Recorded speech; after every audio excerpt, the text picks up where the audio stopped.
saying that would create some kind of distortion like what he has seen over in America. So he was aware of the danger there, but he wouldn't commit to telling. They will set up multiple fake online accounts. You would have to go. You're doing everything you can to make ends meet, but bills are through the roof. And that's why, if re-elected, National will make further changes to KiwiSaver so that Kiwis... Our next Labor government will cap public transport fares.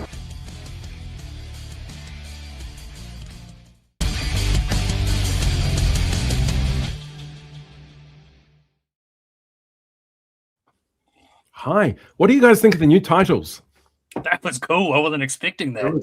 Yeah. Well done. I was like, it's me. I was like, are they accidentally playing something? Like, is this? Oh no! But then it kept. No, I actually built it on Canva, which I don't like using for that kind of thing. But it's real. The clips were it did fine. It did fine.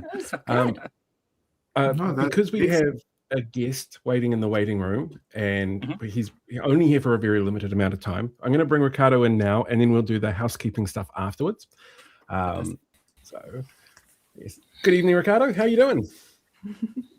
Yeah, good. Thank you. How are you? Yeah. Hey, brother. Yeah. Facing the gauntlet with everybody here because we want to know more about the Green Party tax policy. We're not sure when he's left. The rest of us do. Yeah.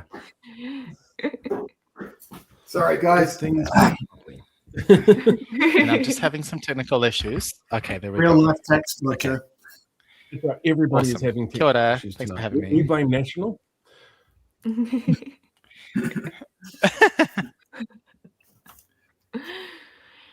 All right. Yeah. So give us the rundown on today's announcement. What was the highlight for you? What are the big sales pitches that you guys are putting out there about the new green tax policy announcement? And are you kind of happy that it overshadowed whatever the hell it was Chris Luxon was doing?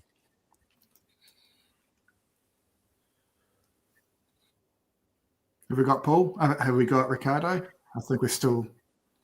I don't think he can hear us. Okay. No, I think it's just cutting off ever so slightly. And I'm just trying to figure out what that is because I'm not getting anything on my end. But I did catch enough. And can I just get a thumbs up that you can hear me okay? Yes. Great. In that case, I will get onto it. Look, basically what we propose today is our vision to make sure that the wealthy few pay their fair share. And it's about rebalancing the tax system to one that actually taxes wealth more rather than work. And so it includes a range of interventions, including basically creating a tax-free threshold for the first $10,000 that you earned, as well as making sure that the largest corporations pay a bit of a higher corporate tax rate. And this is simply reversing the changes that the previous national government actually in 2008 removed. And also what we're proposing here is taxes on the 4 big overseas banks that will bring revenue so that we can fund public services. And we're also proposing a tax on big tech companies who right now are taking their profits offshore and are also causing harm on our society through their lack of action on, for example, regulating the algorithm. So we think that this is simply a way of ensuring that we can rebuild the country, that we have enough revenue to put back into our public healthcare system, and more than anything else, actually make life more affordable for everyday people. Under our plan, 96% of people will pay the same or less tax, and the wealth tax will not affect over 99% of the population. And so that's really important for people to understand that most people do not have $10 million worth of wealth, debt-free. And so we're really talking about the super, super rich when it comes to our tax proposals. What's been the feedback that you've had so far?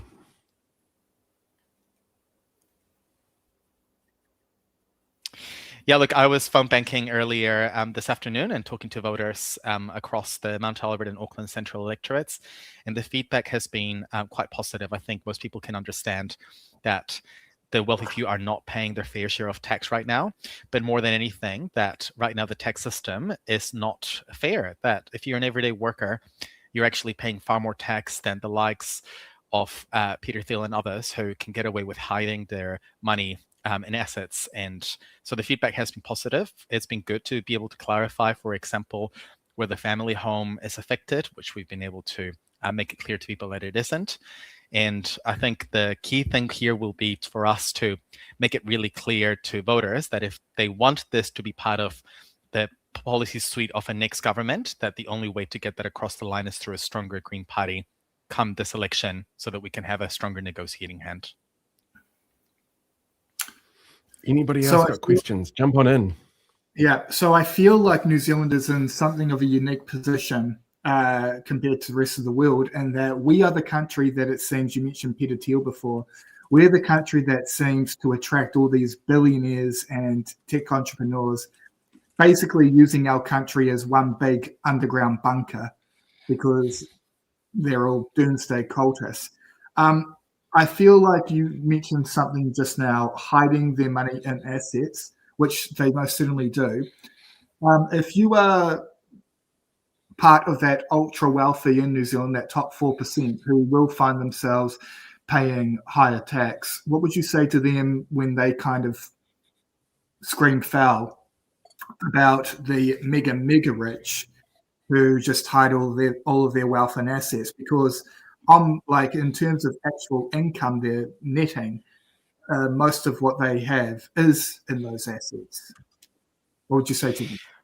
That's right. And well, what I would say is that we're currently being ripped off, right? And these billionaires that are hiding their wealth and assets are not necessarily producing anything by doing so. They're just basically accumulating wealth at obscene levels.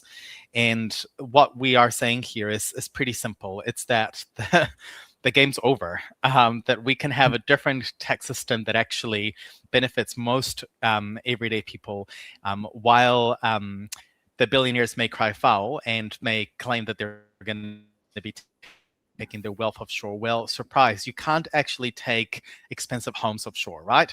You can't actually take properties offshore. What will they end up doing potentially? What, putting them on the market? Great. That means that actually other people can actually benefit from that.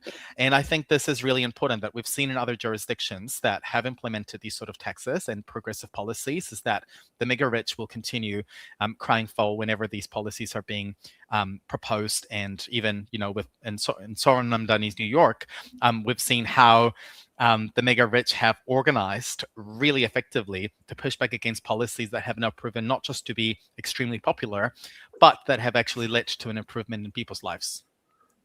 So are you telling me that these rich people who have generally made their money off the backs of workers and the people that they're treating down on have kind of unionized, like joined together in a union of some kind to push their power together? Well, I wouldn't call it a union, right? But what I would say is that there is an organized effort to push back against a fair tax system. And we do see the mega rich often organizing and using their resources to push back against these ideas, both by threatening to take their wealth offshore, but also just simply by peddling a narrative that this will make our country poor. And what I would say to that is that this country is the richest it's been. We have more wealth as a country that we've ever had before, and yet we've also got a country that is experiencing record homelessness, where people are unable to access basic healthcare. And if these billionaires were genuinely creating the thousands and thousands of jobs that they tell us that they do, why is it then that we're experiencing also extremely high levels of unemployment, the ones that we have not seen in a generation? And so I think this tells us that we need to rebuild a country to one that actually prioritizes the collective well-being. And I am ready, and I'm sure Chloe and Marama are against the pushback from the billionaires that will be organizing to keep the status quo in place despite it benefiting them. Can I jump in? Oh, sorry, you go for it, Jordan. You mentioned that they're ready for the pushback, and I'm curious because you will have obviously thought about the messaging of this policy and whatnot. What I find often is that when it comes to like this policy here or Labour's CGT, we're coming up against individuals who really are highly unlikely that it is that they're ever going to make it that $10 million, that hit that $10 million mark where this is going to affect them.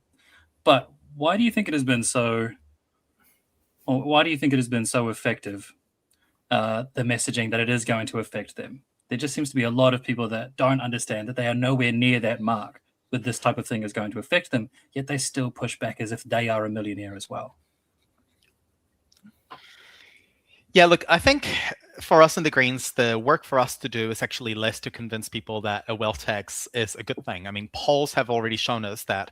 In last election, there was a poll that showed, I think it was over 65% of people supporting a wealth tax to pay for something like free dental. The support is there. But now what we need to do as the Greens is to build a people-powered movement, to get out there and have everyday conversations with people, to talk to people on the phones, to people at the door, and actually build those relationships on the ground. And I think what we've seen overseas as well, where there's been success from progressive campaigns, it hasn't been campaigns that have been solely fought on social media, for example, on media platforms. It's been through actually building those relationships in the ground. And like I said, this is why today, as part of our announcement, we had a day of action where we were actually just reaching out to everyday people and having conversations with them. Even just hearing out what people are concerned about is a much more effective way of actually building that trust and building those relationships. But, we can't do it alone. We're up against the political parties and the corporations that are pouring millions of dollars into fighting against these sort of policies, and parties from the government that are extremely well resourced. And so for me, it's less about, I guess, the fight on the messaging itself, but more a fight of actually building those connections at a human level. You talked about looking into regulating the algorithm, which interested me because that might impact us. Is that something you were looking at specifically for children or something for the wider public? Can you tell us more about that?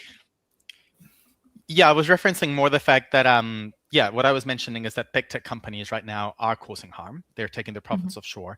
And I think the regulatory components of addressing that, I think, sit separately to our tax proposals. But for example, we've long said that holding big tech companies and those big tech companies making themselves responsible for the harm that it causes is a much more effective lever than, say, for example, banning social media for under 16s.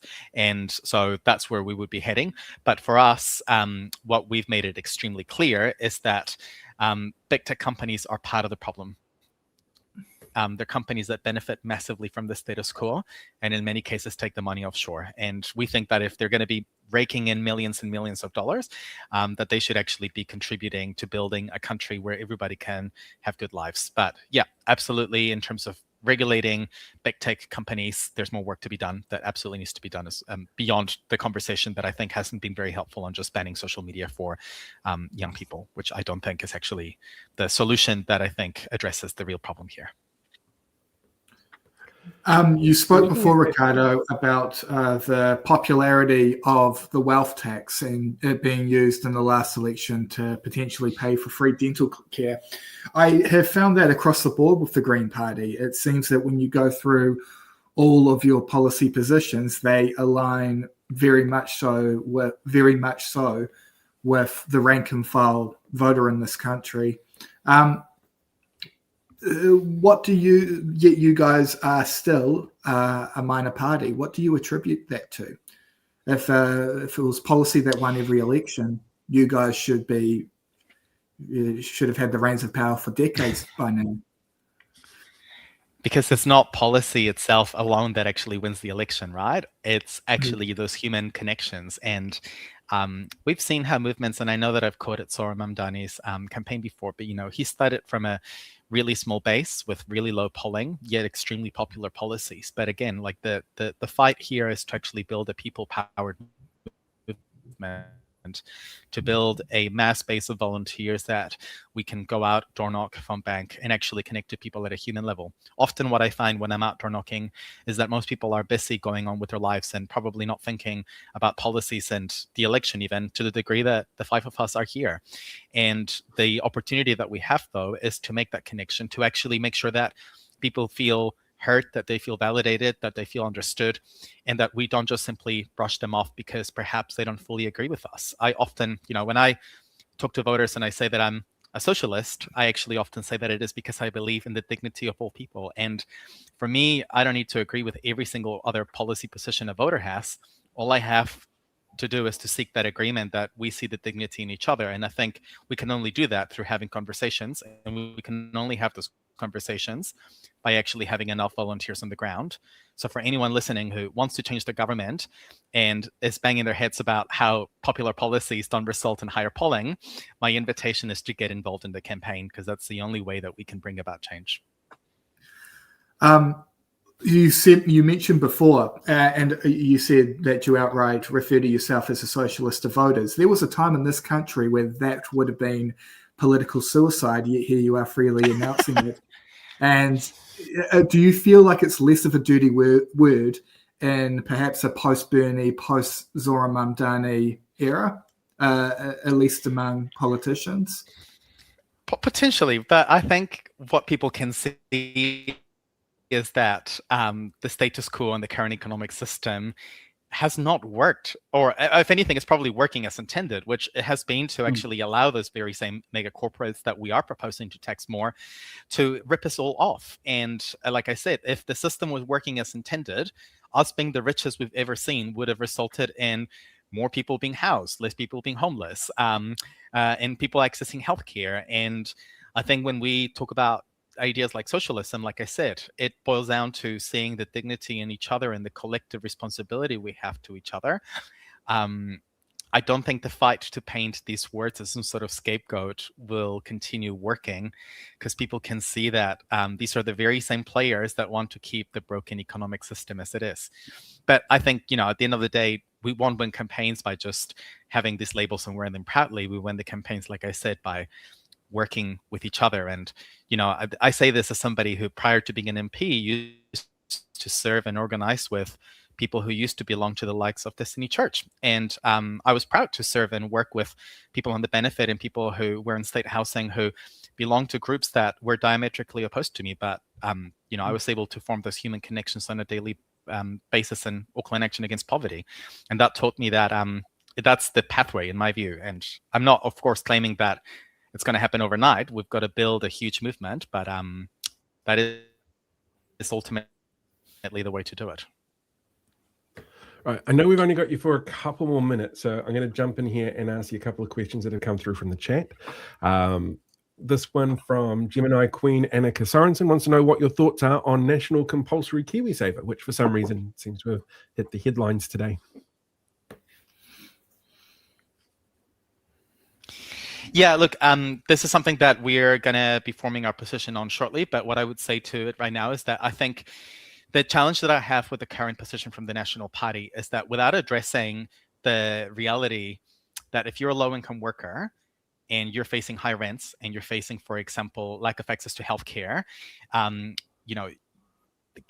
the KiwiSaver could put someone in a position where they may not be able to afford some basic essentials, right? So I think making KiwiSaver compulsory works when you do have a safety net, affordable housing, decent jobs, right? Because I think otherwise, if you're a minimum wage worker, unfortunately, while KiwiSaver is a great initiative, I know many who are having to make the hard decision of withdrawing and not entering that scheme simply for trying to make ends meet. And I think this is why we've got to fix the other fundamentals in order to make compulsory KiwiSaver work as intended. I think it's a policy that has merit, but I think implementing it without addressing affordability for our poorest could lead to people actually not having what they need to survive in the now. And I think those people that can survive in the now struggle to see themselves having a KiwiSaver to tap into when they turn 65. All right. And finally, this one here from Tane wanting to know what your thoughts are on compulsory voting like Australia and reversing the coalition of chaos's attempts to suppress voter participation. On the latter, we've been really clear that we would fight to repeal those changes. And this is why we're also looking at door-knocking efforts. We've been pushing really hard to make sure that people are able to have their enrollment details up to date, and that, we're not just talking to people about their concerns, but checking that their enrollment details are right. On compulsory voting, I would say that, to be honest, we've got to build a system that people have trust in, right? And we've got to build a system that people want to actively participate in. And in my view, this is why civic education in schools and a more participatory democracy are answers to actually increasing voter turnout. I think simply making it compulsory without actually putting in the means for people to have the education, for example, to know how our political system works, or, for example, to have better avenues for citizenship participation in our democracy, doesn't really address the realities of a broken democratic system. And this is why in Australia, despite them having compulsory voting, you're seeing the likes of One Nation skyrocket in the polls, and it's not the antithesis, we think, against the far right surging, as we've seen in other democracies, including in Australia. And finally, since I see what the time is, how do we find more about this tax policy? Where can we get the information online? Thank you. Yeah, you can go to greens.org.nz. It should be on the main platform. All the information is there. And if you're concerned that this tax policy may affect you negatively, well, either congratulations for having $10 million worth of wealth, or if you have genuine concerns that you're confused about, who it captures, just go to our website, brush up on the details. But I can assure you, like I said, that over 99% of New Zealand people won't be affected by the wealth tax. 96% of people will pay either the same or less tax under our proposal. Perfect. Ricardo, thank you very much. Anybody got anything else they want to sign off with? My takeaway from that is that the position of the Green Party is that it's not right versus left, it's up versus down. Would you agree with that sentiment, Ricardo? I think it's always been that way. That's right. Yeah. Awesome. Thank you so much for joining us, Ricardo. Kia ora. So appreciate it. Thanks, Kia ora. Thank you. Thank you. Bye. So now do you guys feel more informed about the tax policy? I do, because I totally missed so much of it today. But that was that was a really nice and in-depth, and also really good questions in the chat and comments going off in here. I was low-key fangirling that whole time because I love watching Parliament TV. It's my favorite show, and Ricardo's so good in there. Like, he doesn't stutter. He's like, I've got you. He's just so good. I watched him against him v. Louise Upston. It was great. Very matter of fact, he's good. He's had a few appearances on Ryan Bridge, and I'll be honest, because you know how Ryan Bridge is whenever he has a Green MP on, and I'm always kind of like, oh no. But Ricardo really holds his own every time. Eats and leaves no crumbs. And so, it was a real pleasure to hear from him. Really good interview. Really good questions from the chat. We have the smartest viewers, eh? I really, truly believe that. We have the smartest, most well-informed viewership in whatever this. If they hit that like button, that makes them 200% more attractive. Just saying. Just saying. I should probably do some housekeeping. Thinking about now that Ricardo is ducked off to his next thing.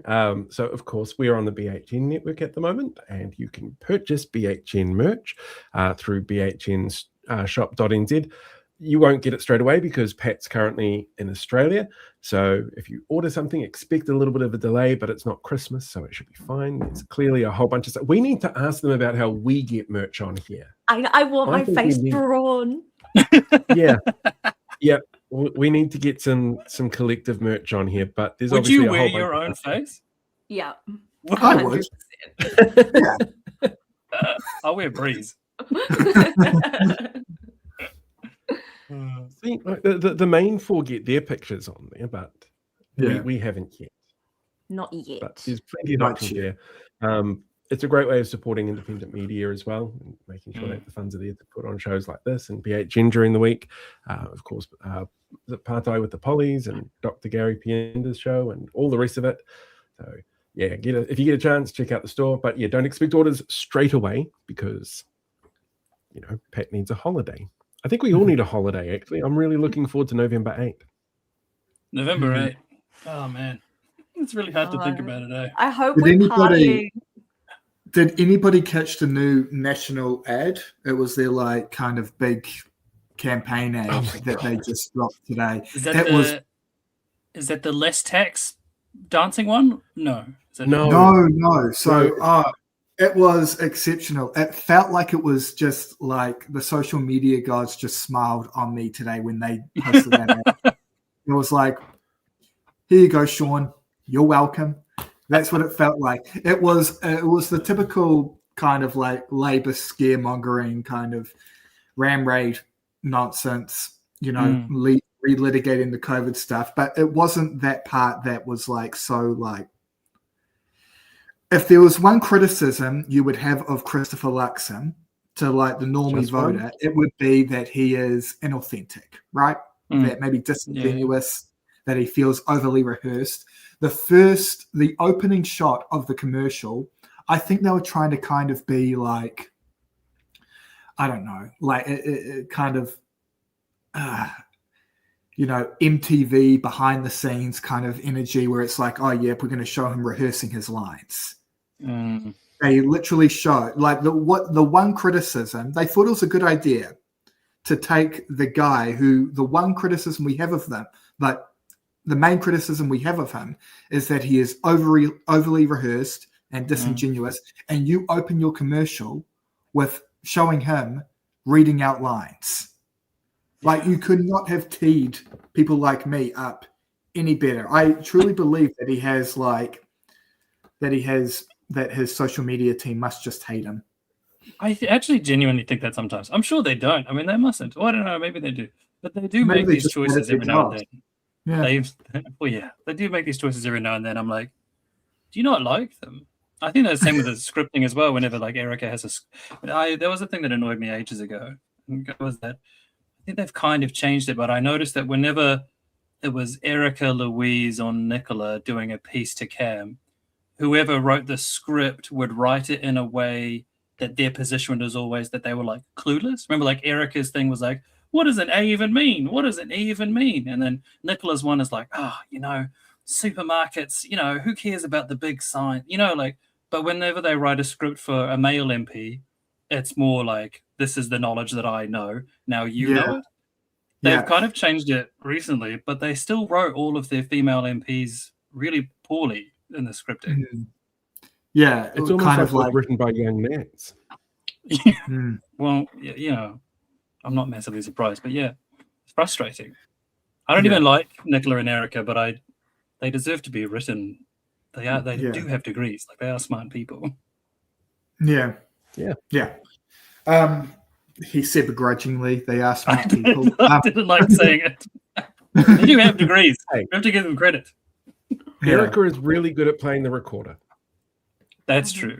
That was such a bizarre video that she chose to played the recorder more than she's listened to teachers this year. Yeah. As soon as I saw that video with her playing the recorder, I'm just like, surely she knows this is going to be memed. This is going to be cropped. It's there's no way this makes her look good in the long run. It's just going to be a tool for ridicule. The right are not very clued up on like memes as such or like pop culture in general. So I think that's why they do keep making perfect content for people, content creators on the left. They do keep making these faux pas because they're not that clued in. I think there was a clip recently of David Seymour talking about his favorite meme and he couldn't even like name it. He was like trying to describe it to the interviewer. They just don't. They're super out of touch people. And the interviewer was a kid as well. That's right. Did you see the interview with I think it's Kia Kids? They're little kids doing a great job interviewing all of the MPs. But they recently interviewed Shane Jones, and they had questions of they should have vetted this. They asked him about climate change, and Shane refused to admit that it was real, and instead went down a path of telling the kids that what's important is we keep business alive and small businesses, and I was like, don't let Shane talk about science to kids. He doesn't know. I am like such an advocate for not involving kids in politics. Like I actually follow that page, but I think it's weird. Like they shouldn't be part of these conversations. But don't talk. I think it is important though that for kids as they get older to understand who is the prime minister. What the role of the position is, and why it's important. When you're a grown-up, you get to have your say in this kind of thing. But sitting down and going, Shane Jones, do you believe in climate change? It's not going to get a straight answer. I do like when we do the event stuff, though. So the Kia Kids, and there's like another one that they go to like Waitangi Day, and they ask the MPs about the event. I think that's a lot better That's a way better way of doing it, and you get some really, really beautiful stuff out of those things. I love all the Waitangi Day coverage. It's so warm, and it's such a good thing. Mm-hmm. Unless Luxon's talking, then it's just funny. If the likes of Tova O'Brien or Jack Tame wanted to get push a kid forward and kind of Trojan horse a few of their questions for the Prime Minister, I wouldn't think that was a bad idea. They did that in the UK. I'm not sure if you've seen that clip with Nigel Farage. They got that girl and her. So Nigel Farage was like, hello, being all nice and childlike to this girl who was being welcomed onto the show. But the girl was actually quite politically informed. And I think, she got to ask any question. And I think her first question was like, why do you hate immigrants? And then everyone was like, oh, well, whoa. And they're trying to change the subject. And I was like, nice. Good parenting. Well done. And then, and that's what forced Ruby Love Smith to come to New Zealand. That's the origin story. Yeah, that's her origin story. She's great. Right. I've got a super chat here as well that I should have mentioned before, because Gold does this on all of these streams. 139 days until we get to Ditch the Pricks in 26. Some key dates in case people aren't aware of it. You've got till August the 7th to decide which role you're going to be on if you're considering the Māori role versus the general role. You have to be enrolled by October the 4th if you want to guarantee you're going to get an easy vote card before the election, so you can just take that in, sort things out. But you've got it until October the 25th to be enrolled to go and be able to cast a special ballot during that pre-election period. If you turn 18 in that time, but you want to make sure you're enrolled beforehand, do that. Enroll before that cutoff date so you can just walk in on your birthday and vote if you're in that period. Last day of polling is the 7th of November, 7 o'clock at night. If you're in line at that time, stay in line because they can't kick you out. We'll get preliminary results that night, and then the 27th of November, we'll get the final results, which coincidentally is about the same amount of time as it took in 2023 for them to get us the final results. So not faster after all. Cool. I have two questions for the chat. Number one is, do people, because we need to constantly check that we're not in our own bubbles here. Do people feel like New Zealanders understand that they have to enroll by the 25th of October? In my circle, obviously they do, but does the average New Zealander know? I know typically from polling, people don't pay attention really to politics until July, and we're not even there yet. So I'm very aware that a lot of what I've been talking about over the last 2 years will have missed a majority of New Zealanders, and we'll probably start hitting them in July. So do people think that enough people know about that? And second of all, obviously everybody in the chat follow us for. Are there things that we've been doing that you would like to see more of? Because I know we've all been trying different things in order of getting messages out there. I've been trying to juxtapose lately Christopher Luxon's whole thing about calling the previous government big spenders with the fact that his own government currently spends all their money on themselves. I feel like that's been quite helpful for people just to get that. So yeah, those two questions, if we can see how people feel about that. I was at the train station the other day and I was sitting down and 3 different people came up to me, which was like crazy. It was the most normally people come up to me at like petitions and stuff, but this was like just me just sitting at the train station, And this young girl came up to me, she's 20, and she told me that she was going to vote for the first time. And I was like, wow, that's amazing. And she mentioned she actually named, I think it was a few of you guys, but she didn't know your names. She was like, I watched this other guy, So I do think we are reaching those young people.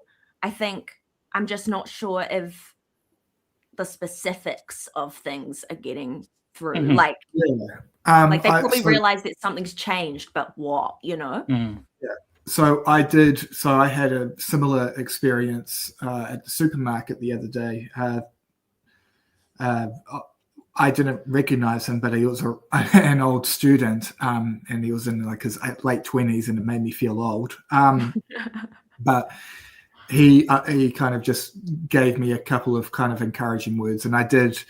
And he kind of said, "Oh, what can I do to support you?" And I said, him kind of being in that young male demographic, which is very overpopulated in terms of not showing up to vote. I said, what you can do for me is go to your 5 closest friends, get them enrolled right now. And he himself, who is kind of dialed in with all of us, he didn't know that he had to be enrolled 10 days before the election. And he kind of went, oh, so I can't just show up on the day. That's what I've always done. And so, yeah, it is not, it needs, I think this is going to be, and I've mentioned it here on the show before, that I do think this is going to be a big, big news story come election day. Potentially, if we see the left coalition lose by a, lose in a close race, which I hope they're not going to lose, but if they do lose, it is going to be close. I think it's not unreasonable to say that the National Coalition doing away with same-day enrollment was a big factor there. And I would I don't think I'd be hyperbolic in saying that would constitute almost a theft of the election.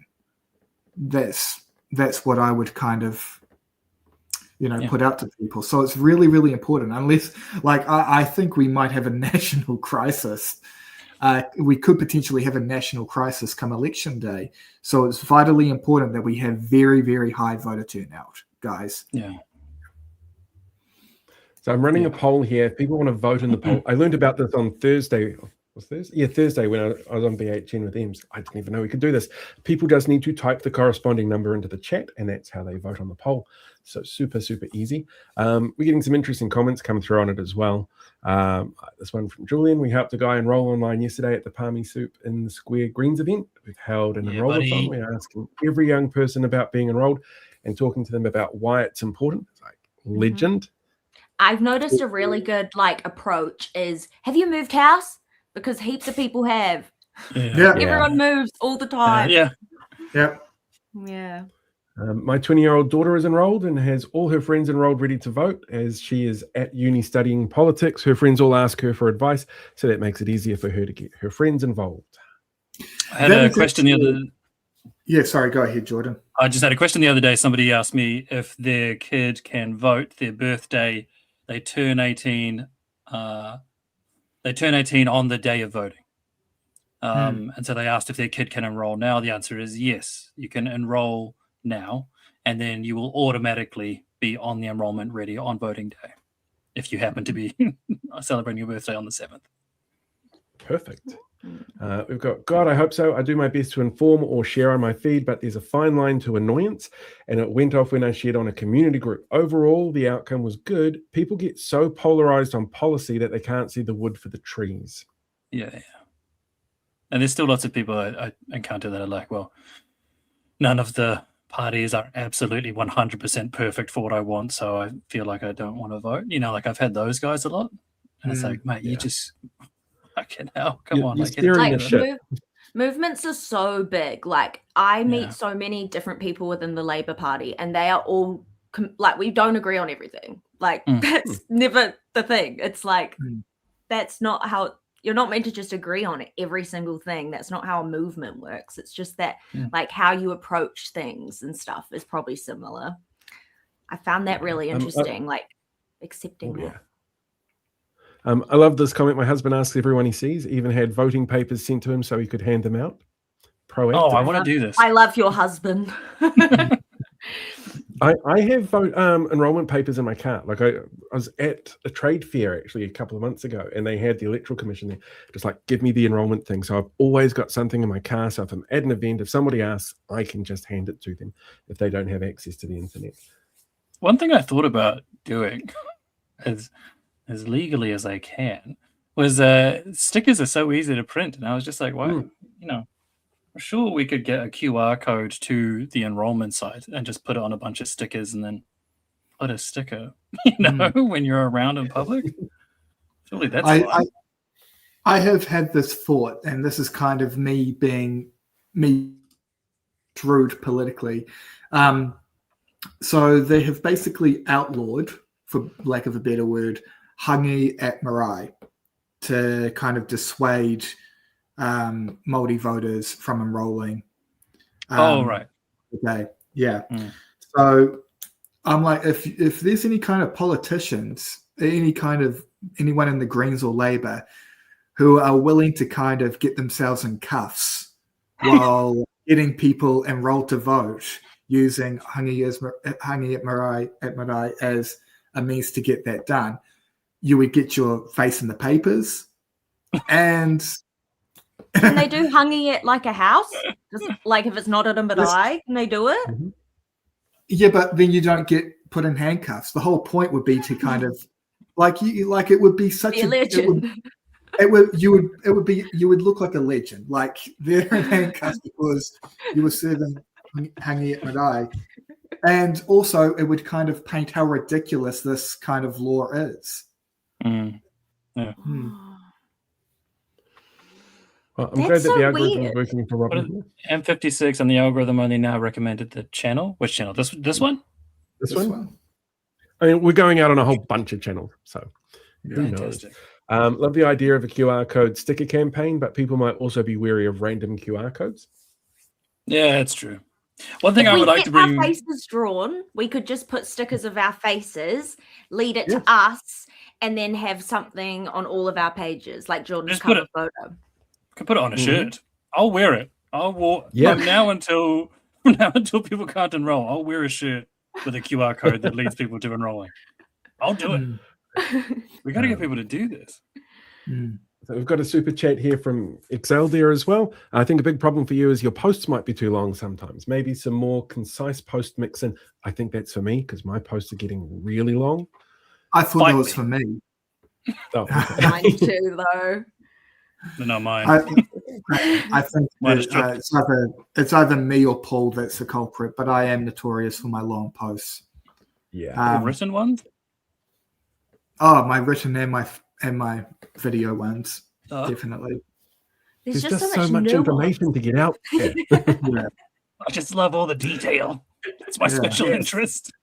You need the details. I'm actually legitimately gutted I couldn't put in the whole hour-long interview in the influence piece that we're going to be showing soon, just because there's so much detail I want in it. But I'll put it up on YouTube later so people can watch it. Should we get to those pieces? We can. Yep, we're going to do it in just as soon as I finish doing all the super chats and we have a look at our poll. Brilliant. All right, we've got Mr. Arvid saying, either way, it's going to be a national tragedy, as in a tragedy for national. And Andrew wants to know whether or not Shane Jones ate the kids if he was being interviewed by them. No, just indoctrinated them. Are the children's seafood dinners paid for by oil lobbyists? Because if not, they're probably safe. Yes. So we have a poll that's running at the moment. I'm going to tack it off in a second. Are people generally aware of the need to enroll before the cutoff date? No, yes, or could always push it more. Could always push it more has a resounding 83% response so far. So, I mean, maybe we just keep on doing what we're doing. Let's do it. Yeah. Let's see if I can work out how to finish this. I'll go. I'm going to keep the poll running, but I'll hide it so people can't see it. So people can keep voting on that. I'll bring it up again after we finish doing the next bit. We'll see if we get a different result by the end of the show. Would you like to give us a bit of an introduction on the next bit, Jordan?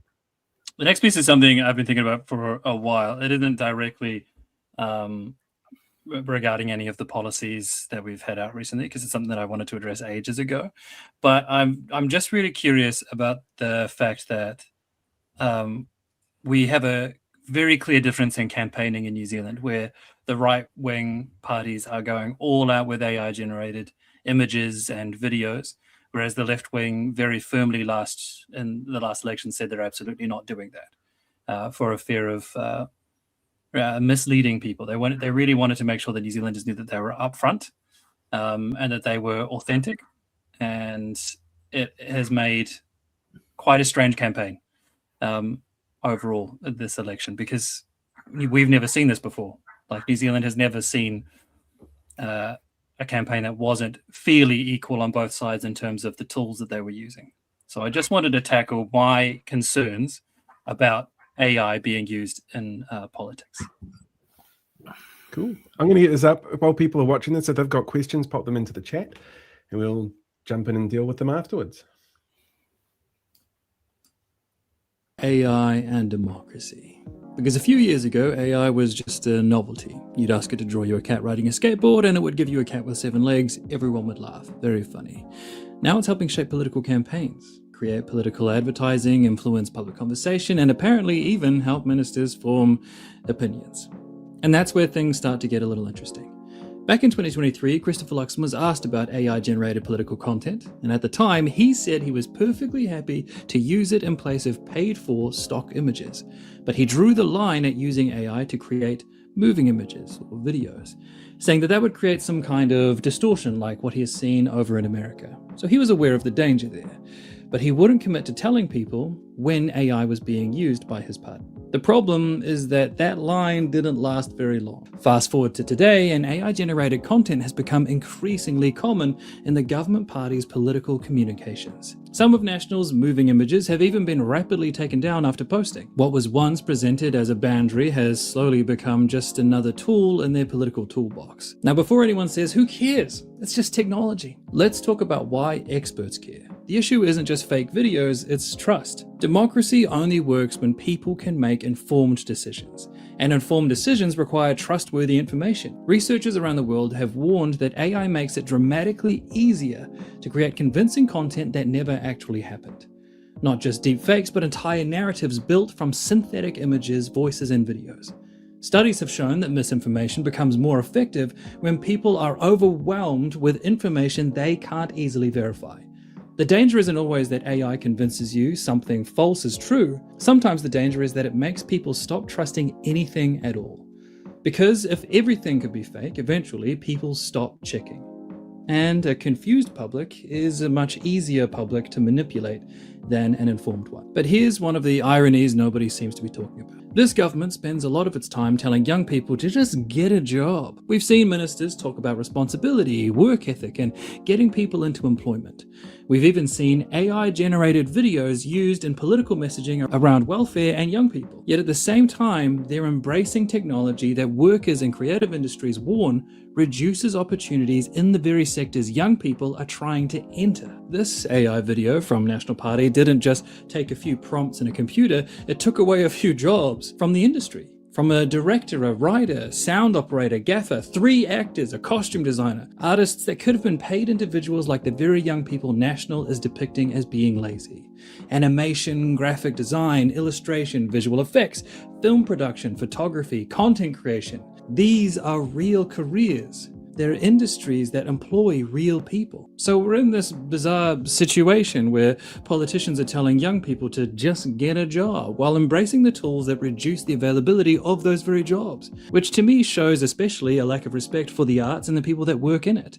And that's a massive industry and employer in New Zealand. It's one of the very things that put us on the map. It's like telling people to climb a ladder whilst setting it alight. And then there's Paul Goldsmith. Recently, Paul spoke publicly about using Microsoft Copilot to help form opinions by asking it for arguments for and against particular issues.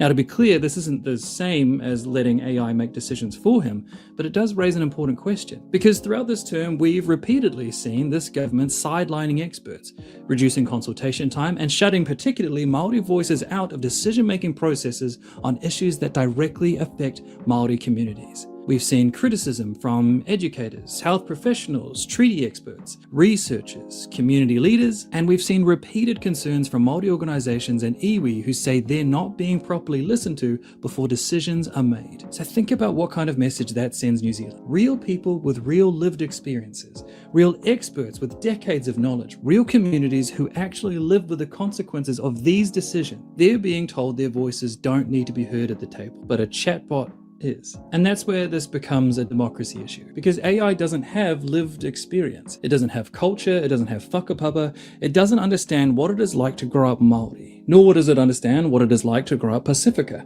It has no inkling about what it is like to grow up in a system that wasn't built for you. It has never experienced depression. AI generates answers based on patterns of data. That is it. And if you think this concern is solely a left-wing one, Think again. Recently, the Maxim Institute released research warning about the growing use of AI in government decision-making. Their concern wasn't that AI exists, their concern was about accountability. The report warned that as governments increasingly use AI in areas like welfare, immigration, regulation, and public services, there is a risk that decisions affecting people's lives become less transparent and less accountable. In fact, one of their recommendations was greater public transparency around where AI is being used in government. Think about that. That's a right-wing think tank that doesn't typically align with left values, but they're arriving at the very same conclusion. When governments start relying on algorithms to influence decisions that affect citizens, transparency becomes essential. Because democracy requires accountability, and accountability requires people. The report also warns about what it calls algorithmic government, the temptation to hand over more and more decision-making to AI in the name of efficiency. And that's a trap, because democracy isn't supposed to be efficient. It's supposed to be accurate and accountable. People disagree, experts argue, communities push back. Consultation takes time. That's not a bug in democracy, that's democracy. And there's another problem. These AI systems aren't born knowing things. They're trained. They're shaped by the information they consume. And that raises another question. Who is teaching them? Recently, a National Party MP came under criticism for posting enormous volumes of content on social media. When questioned about it, part of the explanation given was that he wanted his content to be available for AI systems to learn from. Now think about that for a second. That means that at least some politicians are already thinking beyond today's voters.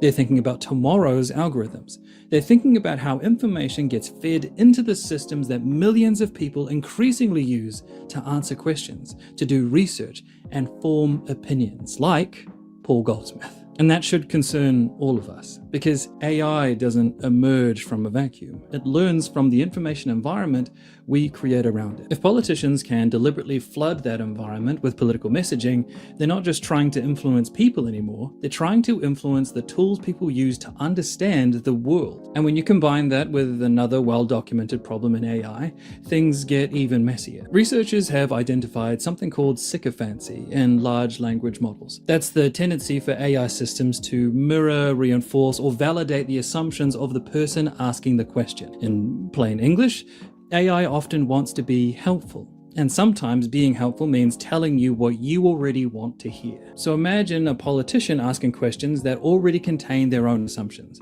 Imagine an AI drawing from a digital environment increasingly saturated with political messaging. Imagine fewer experts being consulted while more weight is given to machine-generated summaries. Can you see the risk? Because that's not diversity of thought, that's not consultation, that's not partnership, that's a feedback loop. A democracy doesn't get stronger when fewer humans are involved in it, it gets stronger when more are. Now here's where, for me, it gets a little bit awkward. To prove a point, the other day I asked AI a question. I said, given all of the publicly available information that we have today regarding results of this government's actions on the New Zealand people and the projected outcomes of the previous government under their leadership and settings, would New Zealanders have been better or worse off had the government not changed in 2023? The answer it gave me was this. New Zealanders would most likely have been better off if the government had not changed in 2023. Not because Labour had solved everything, but because the alternative we got has delivered higher unemployment, weaker wages, poorer children, cuts to services, and an economy that has performed worse than the path Treasury was projecting before the change. It then gave me links to all of the information I already knew that proves its conclusion. In other words, the AI's assessment was that New Zealand would in fact have been in a better position today had Labour remained in government. Now, I happen to agree with that conclusion, but here's the important part. I don't expect you to agree with it simply because it's AI. In fact, I would prefer that you disregard that opinion entirely and instead listen to the experts from which that AI took its information from. Because AI can never be an expert. It can never be a journalist or a historian. It is not a substitute for evidence. It's a prediction machine, a high-powered personal Googler. Sometimes it's correct, sometimes it's wrong, sometimes it's very confidently nowhere near the truth. And that's exactly why human expertise, human research, and human accountability still matters. If even I won't tell you to blindly trust the AI when it reaches a conclusion I agree with, maybe politicians shouldn't be asking us to place more faith in AI-generated content while listening to fewer actual people. Because when you strip all of this back, the biggest threat AI poses to democracy isn't that it is going to become sentient one day. It's not that robots are going to take over parliament. It's something much simpler than that. The danger is that we start treating artificial intelligence as a replacement for systems that require human compassion. A healthy democracy isn't built by finding the fastest way to generate answers. It's built by asking difficult questions. It's built by disagreement. It's built by consultation, and it's built by people sitting around a table bringing different experiences, cultures, expertise, and perspectives. That's what democracy is. Human beings. Because if AI is treated as official advice, then for democracy's sake, we need to ask who voted for it. I didn't vote for AI to represent me or speak for my family. Why does that get to be involved in government over a human leader from my community? It didn't campaign in my local electorate. It didn't come to town hall meetings. It didn't shake hands with people at the town market. It did none of the work that a human being would have to do to be in those same rooms. That's why this conversation matters. Not because AI is evil, not because technology is bad, but because democracy only works when people affected by those decisions can see them, question them, challenge them, and hold someone accountable for them. And you can't vote out an algorithm. And if we ever reach a point where politicians are listening more closely to algorithms than they are to communities they serve, then we haven't strengthened democracy with technology, we've weakened it. The future shouldn't be decided by the machine that generates the answer. It should be decided by the people who have to live with the consequences. And that's something that artificial intelligence will never experience. Human consequence.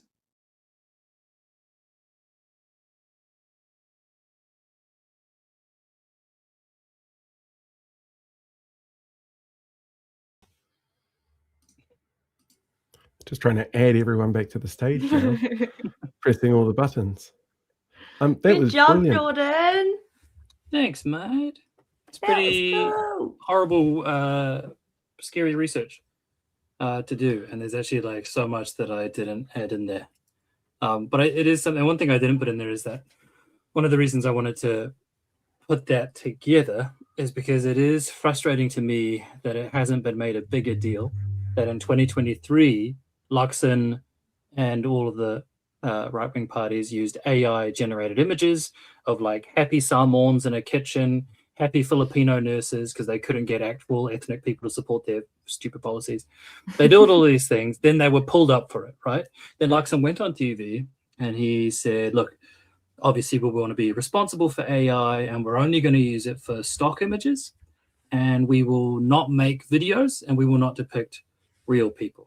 Fast forward just under a year into 2024 and they are now making videos. So then there was another article written. They went back to them. They said, hey, you said you weren't going to make videos, Mr. Luxon. And then the spokesperson for the National Party said, actually, what we meant was we just weren't going to make videos of real people. So we're not going to do that. And then fast forward to 2025, they are now and have been making videos of real people. Real depictions of Rawiri Waititi, which is the most offensive one with all of this tamoko on there, as well as just videos of all of the other MPs dancing around. They've completely broken everything that Luxon said that he wasn't going to do in 2023. And it just doesn't seem to be an issue. Like it's just not being brought up at all. And then actors campaigning on stopping deep fakes being made of other people. And I'm like, you're literally working with a government, with the party that is currently making AIs of people. Yeah. So we had a couple of questions come through. Oh yeah, sure thing. Say, yeah, we've got a couple of questions, but Sean's I think muted. Sean is muted. Unmute him. Unmute there we go. me. Sorry. Yeah, Sorry. I'm doing my best not to silence any voices. Dignitly shouted, unmute me. So can we just a very quick detour, because I've been wanting to talk to you guys about this for ages. The Laura McClure AI deepfake bill that she passed, the policy she passed. I want to just preface what I'm saying. I think that's good policy. No notes, nothing I think it was good policy. I was surprised to see an ACT MP bring it forward. But typical ACT party, even when they do something good, they have to go about it in the strangest way possible. Because Bree is smiling. I think she knows what I'm about to talk about. The fact that Laura McClure. Oh, yeah, she deep faked her own face on a photo of a naked body to prove the dangers of, like, it's one of the only times I've ever seen a politician break the law that they're trying to call for in real time. And it was such a bizarre moment. I'm like, you didn't need to do that. She absolutely didn't need to do it. You did not need to do that. We knew it was bad. Yeah, everybody was already... It's kind of like me as a teacher going, hey, kids, bullying is bad. Now let me show you. Billy, come up here. And me just going to town on the kid. It was actually an incredibly cringe moment because it was so unnecessary because everyone agreed. Yeah. Nobody disagrees with you, lady. We all knew that was bad. Yeah. Both sides. It's like the political equivalent of running the length of the field. Like she had bipartisan support and then just dropping the ball on the try line because, you wanted to show an AI. Years ago, I went to the field days. The big field day thing that was in Hamilton. Years ago, I went to it, and the police were doing a thing about making sure you knew what marijuana smelled like by having a bonfire at the entrance where they were burning weed. And I'm sitting there going, that's the dumbest thing you could possibly do, but it feels like Laura McClure topped that. That's amazing. Everyone's like, wow, this is like a really great time. Yeah, dude, field days are so lit. Here's the food stands. Oh, so good. Yeah, the other ones who are probably sitting there going, oh, Labour's missing a stand. That debacle was hilarious. Some questions that thank you very much for indulging that detour, guys. It's a good point, though. It is a really Jordan good point AI in the video? Hey, good point. No, no, I'm not AI in the video. Did I look AI in the video? No, but you could have, and I think that's the point there. No, Jordan is not AI in the video. Okay. The advertising from the right is often blatant lies. How do we hold them to account? How do we get them to not only take it down, but to correct the lies? We tie that into how they're using AI for their advertising. Yeah, we really just got to try it. It's hard because my thing used to be, oh, look, we got to make a lot of noise about this so that it gets into the media and then they get shamed into taking it down. And this does work sometimes. But I'm also very aware that a popular and very effective campaign strategy of the right is to do something that is terrible, wrong, blatant lies so that it gets called out so that it gets more coverage. So unfortunately, it is kind of like trying to find the middle ground of whether or not this is worse to talk about. When it comes to Winston and David more so than ever, they say stupid stuff all the time. They say lies all the time. But actually, sometimes I find that if we address it or talk about it, we actually give them the media that they wouldn't have otherwise had. Which is why, it kind of plays into Laura McClure's thing. I think she knew that she wasn't going to get any media around this, and it's probably going to be the biggest thing she's done as an MP. So she probably needed that stunt. And likewise, calling them out. We've just got to find that line of whether or not this is a stunt that gets worse if I call it out, or whether or not we can push this to the media and let them know, hey, this is just a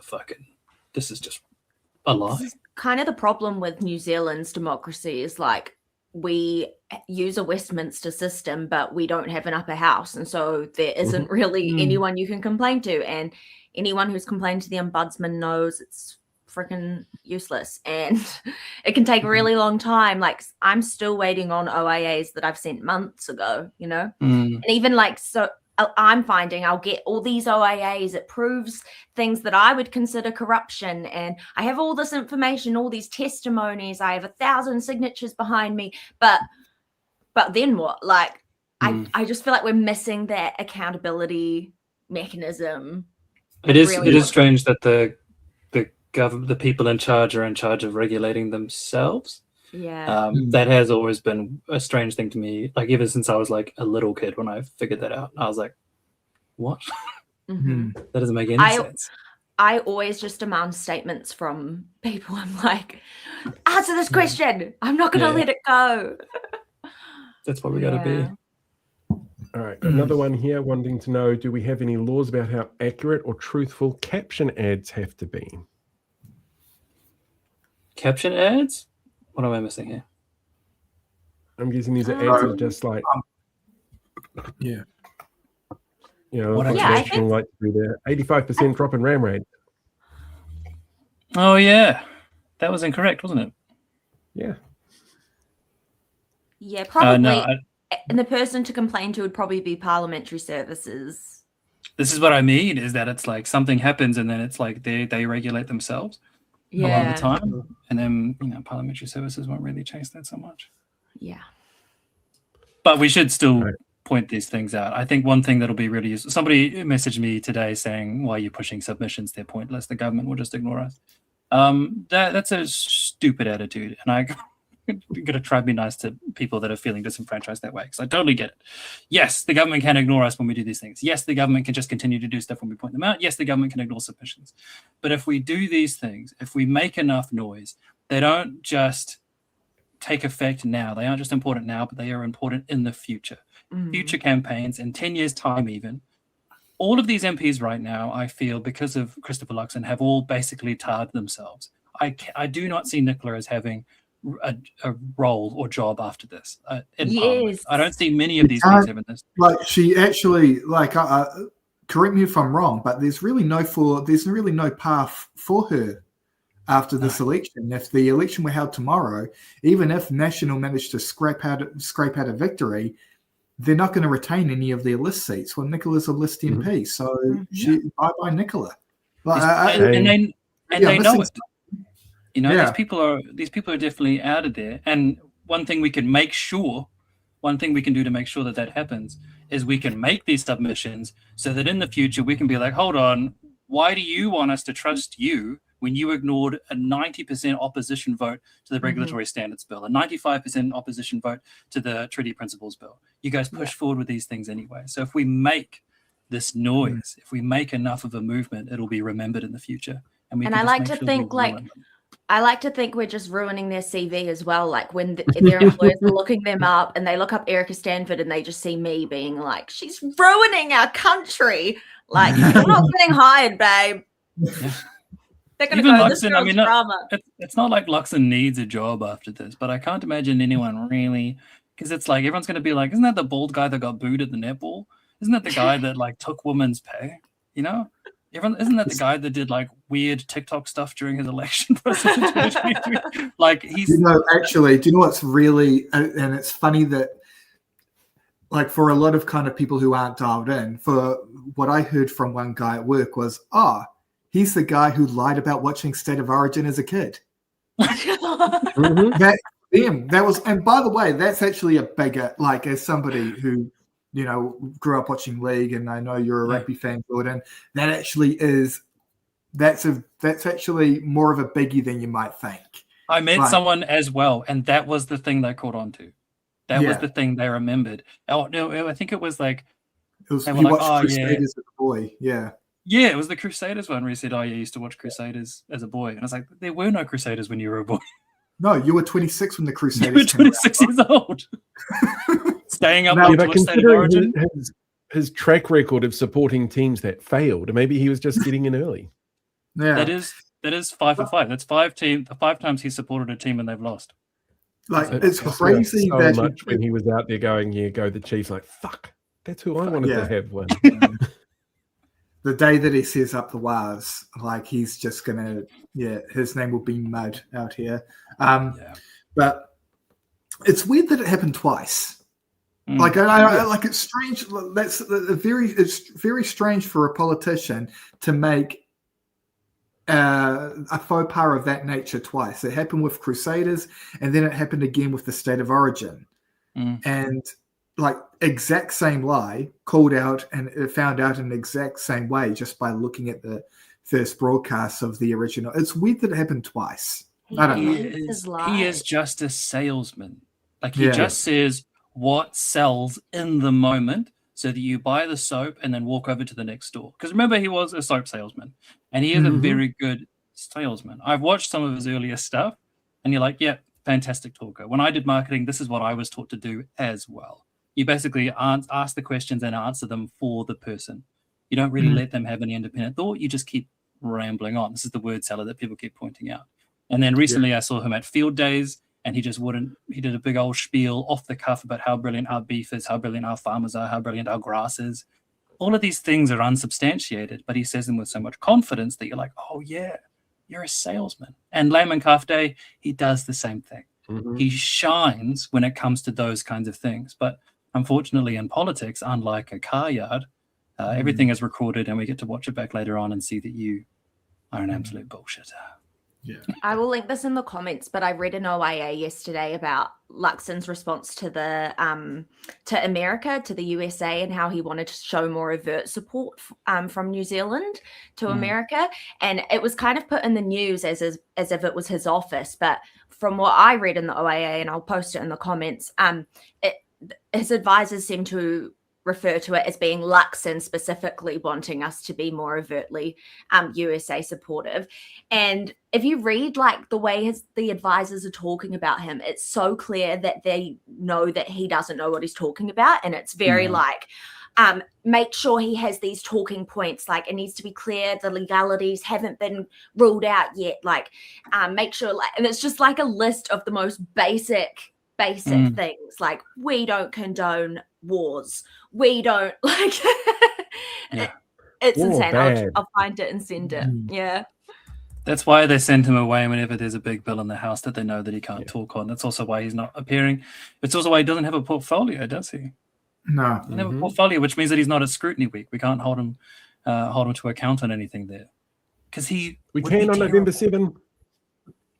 Yeah, absolutely. November 7th. Do you know what? Also, he can't come debates, can he? Yeah. Like the debates are coming. Like if I were in the national camp, I would be trying to kind of get him in front of those to kind of maybe just to kind of, you know, give him a little bit of practice. Yeah. In hindsight, they probably should have given him a portfolio because it's going to be a massacre debate night. His choice. And actually, maybe you guys can answer this for me, because New Zealand First is polling, has unfortunately seen a big spike in their polling recently, and to the point that even almost within breathing distance of Luxon, Winston Peters is. What will the debates look like if Winston either pulls ahead or even ties with Luxon in the polling? Does he get his own podium that night, or better yet, does Chris Luxon get relegated to the minor party leaders? That's a question I have. I wonder what that looks like. I'm wondering the same thing, but I'm also incredibly excited because during the 2023 election, those debates were largely Winston and Seymour fighting, and I can't imagine that it would be anything but more fighting this time. There won't be less. There will be. But at the same time, everybody knows they're the only team that would work together with each other. They can fight and bicker, but everybody knows that those are the only three that are going to work in that group. Yeah. Speaking of that group, who are terrible for this kind of thing, Schmiggy NZ would like to know if anyone has looked at how Te Tiriti and AI work. Te Tiriti protects our whenua, and these data centers that run AI are killing our whenua, ruining water and other resources. And also a lot of AI doesn't take into account Māori landscapes is what I was going to say, frameworks. It doesn't take into account Māori frameworks or tikanga Māori law or anything like that as well. So I definitely don't like. It's something that I'm looking into as well. There's a group of people that I'm working with at the moment that are looking at ways that we can ensure indigenous data sovereignty. It is a minefield to navigate the subject, but it is something you might be happy to know that there are people that are working on this, that are looking at how to improve this for Indigenous people. I'm going to go through some super chats as well, because there's a few sitting here, and then we'll jump on to the next bit. Eric Reader says, just wanting the panel's opinion. The speaking time for submissions on the Disability Support Services Bill is 5 minutes only. Is that enough and fair? That didn't sound like enough at all. It's never fair. They always tend to also add questions as part of that. And the last public submissions I went to was about home economics and art history being removed from the curriculum. And they talked. The MPs were talking to each other while the people were giving their 5-minute submissions. It's so disrespectful. Of course, it's not enough time. It's unfair. That's fucked. Excuse my language. Yeah, I think we all agree on that one. JC and the Pigeon Cats, how about that awesome tax policy from the Greens today? Great chat before with Ricardo on it. Great messaging as well. Yeah. Yep. Really strong to start with. If I earned that much, I would be so upset, but I think I'd be better out of it. It's a great messaging as well, because it's curious. The National Party put out a video today where it's just all of their MPs yelling at the screen, less tax, less tax. And the funny thing is that the Green Party's policy would actually deliver on that, but it would be more tax for the it just needs to be like a response with Chloe and Marama going, yeah, okay. Yeah. Can I quickly bring up something here? Who's our richest person? Mowbray? What's his last name? What's his first name? Nick Mowbray. Nick Mowbray. Did anyone see the Nick Mowbray commented on Ginny Anderson's video? Oh my God, how dumb was the comment? So Ginny Anderson put out a video talking about how National is basically posting misinformation, and then she corrected that misinformation and talked about the importance of basically of being honest and upfront with the New Zealand people. And Nick Mowbray commented, lol. Yeah. These people are not on our side. No. You need to stop glorifying this.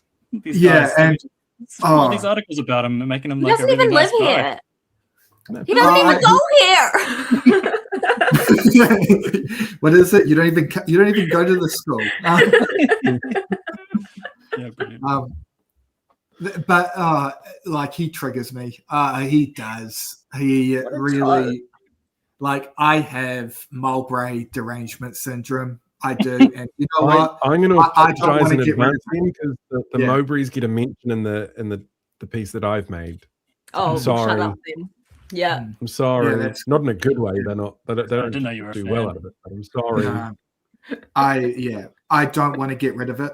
I want to hold on to this hatred for this family that I have. The fact that they pollute our waters, the fact that they pay no tax, the fact that he seems giddy at it. Like, especially Nick. I don't really hear a lot from Matt, but he seems to kind of he seems to just revel in it. Has his family been doing donations? And they've been giving $100,000 to the ACT Party. And so, you know, next time you guys see an ACT Party billboard, know that the Mowbrays pay for that. Don't buy zero toys. Don't buy zero toys because they're shit as well. They're crappy $2 shop plastic. Like, they really are terrible toys. And it's all just tiny microplastics that your kids are going to lose and then a fucking animal to swallow. They're not good toys. Yeah, it's not even like a go at him. Even if he was a good guy, I'd say your toys suck. Yeah, get better toys, dude. Oh, damn. You're just a giant Kinder Surprise. Come on. That's actually a very, very accurate description of his product. It's Kinder Surprise without the chocolate. Get a Kinder Surprise, guys. Yeah, what the fuck? Yeah. Okay, $20 super chat here from Spiderhoof. Thank you so much, Spiderhoof. Hello, fabulous people. Luxon is ego and narcissism, the perfect combo for lying about everything and not being embarrassed when caught out. And I think that's something people often forget. He doesn't seem to be embarrassed when he gets caught out. No. It's kind of a superpower, but also makes him like the best fall guy. Him and Trump, you know, I don't think they're that alike, actually. But I think in that respect, he's kind of the perfect front for far more insidious people and organizations because he just doesn't give a shit. It's funny you say that, Jordan, because did anybody catch the Jubilee debate? It's gone viral now with Dave Rubin, with the US political commentator Dave Rubin. I watched that. And it was, for those who haven't seen it, I don't really want to kind of steer you towards Jubilee because I just think they have such a negative impact. Hey, I was on Jubilee once. Were you? Yeah. We're going be to track that now. Guess what? I interviewed a porn star. Who? A porn star, Anna Fox is her name. I interviewed her and I asked her about like prostitution and legalization of it and how like what it's like in America. On You did this on Jubilee? Jubilee? Like American Jubilee. Yeah. How did you line that up? I just in America. We need to. Oh. Let's circle back to this in a different podcast. Yeah. Yes. I'll What the show hell? you. Yeah. We'll find if the you guys video for the next episode. what I was kind of like when I watched that Jubilee debate with Dave Rubin, and he just got demolished, steamrolled, but he just had this, and I almost started to admire it about halfway through. He didn't seem to kind of crumble. He didn't seem kind of like, downtrodden about it. He just kept robotically regurgitating the talking points. He kind of reminded me of those old kind of, those balloon toys that you punch and they just come right back up at you. That's what he kind of reminded me of. And I couldn't help but think of Christopher Luxon watching that. I'm like, this is just like Luxon. And we saw it in the debate with Chippy 3 years ago. He just was shameless. Like, and it is a superpower. It really is. Like, you can't, like, this thing that we call shame, they don't have it. And it kind of gives them, it just means that they can just keep going and going and going to our detriment. Something you can very easily attribute to all of the current coalition leaders that you cannot attribute to the left-wing leaders is an extremely high level of arrogance.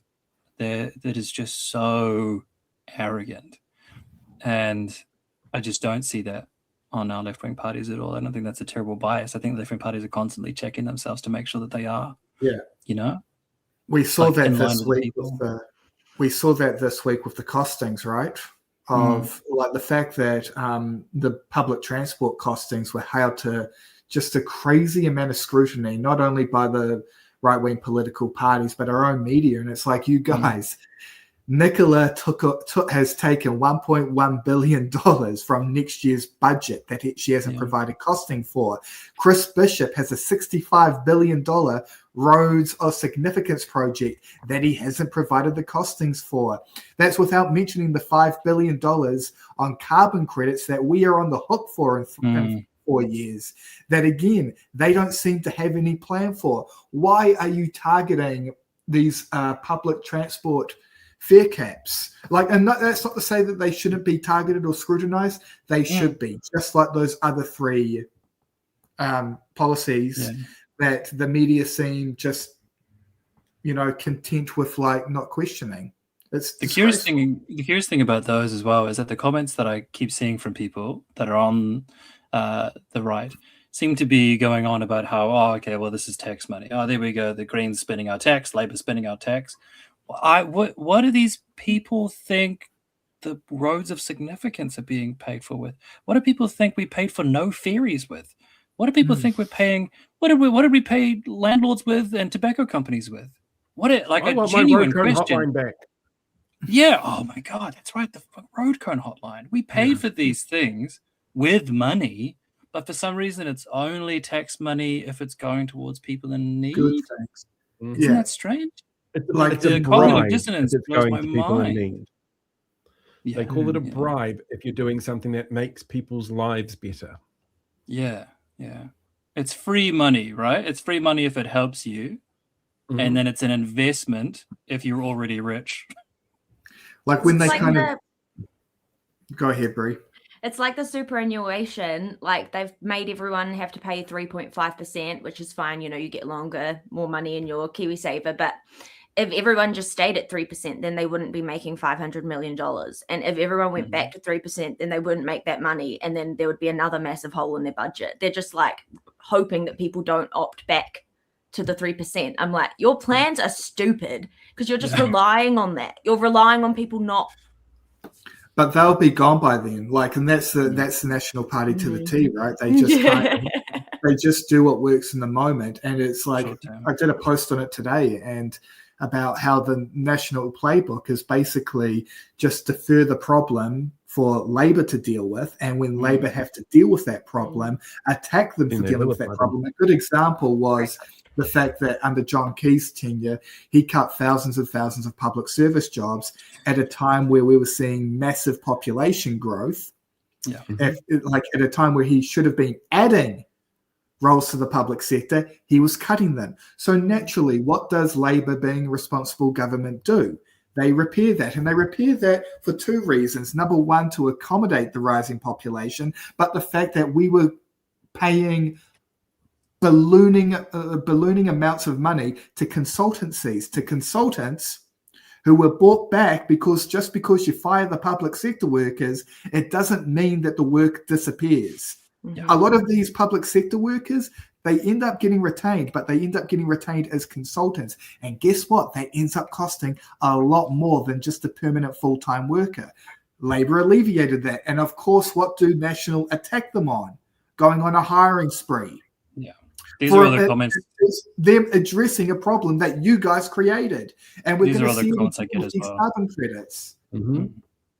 Yeah, that's my rant. These are the comments that I get from people as well. And it's like, wow, cool. I love that you're politically engaged, but it sucks that you're only watching from this season. It's just like, Labor hired all of these people. Right, okay. Why do you reckon we needed those people? Was it maybe because we lost to those people over the 9 years prior? Maybe. No, they're only watching from now. People are engaged from now, so nothing before happened. They seem to want our public service to be really small. Like I saw an OIA asking Nicola Willis if she believes it should be 1% of the population, and she extended the OIA. So she's like trying to think of a good answer, I guess. And I was like, but that's like what it used to be back in the day, like years and years ago. But we had a way smaller population. So why are we trying to do that? And what's that based on? What evidence? But knowing this government, there's no evidence. AI. They don't do evidence. No. Evidence? All right. Next one, because there's a few of these piling up now. We need to regulate how TV news use chyrons. I remember one that was in complete contrast to the clip with Hipkins not ruling out something. That's from JC and the Pigeon Cats. Who here actually still watches news? I watched TV. 10 minutes. Yeah.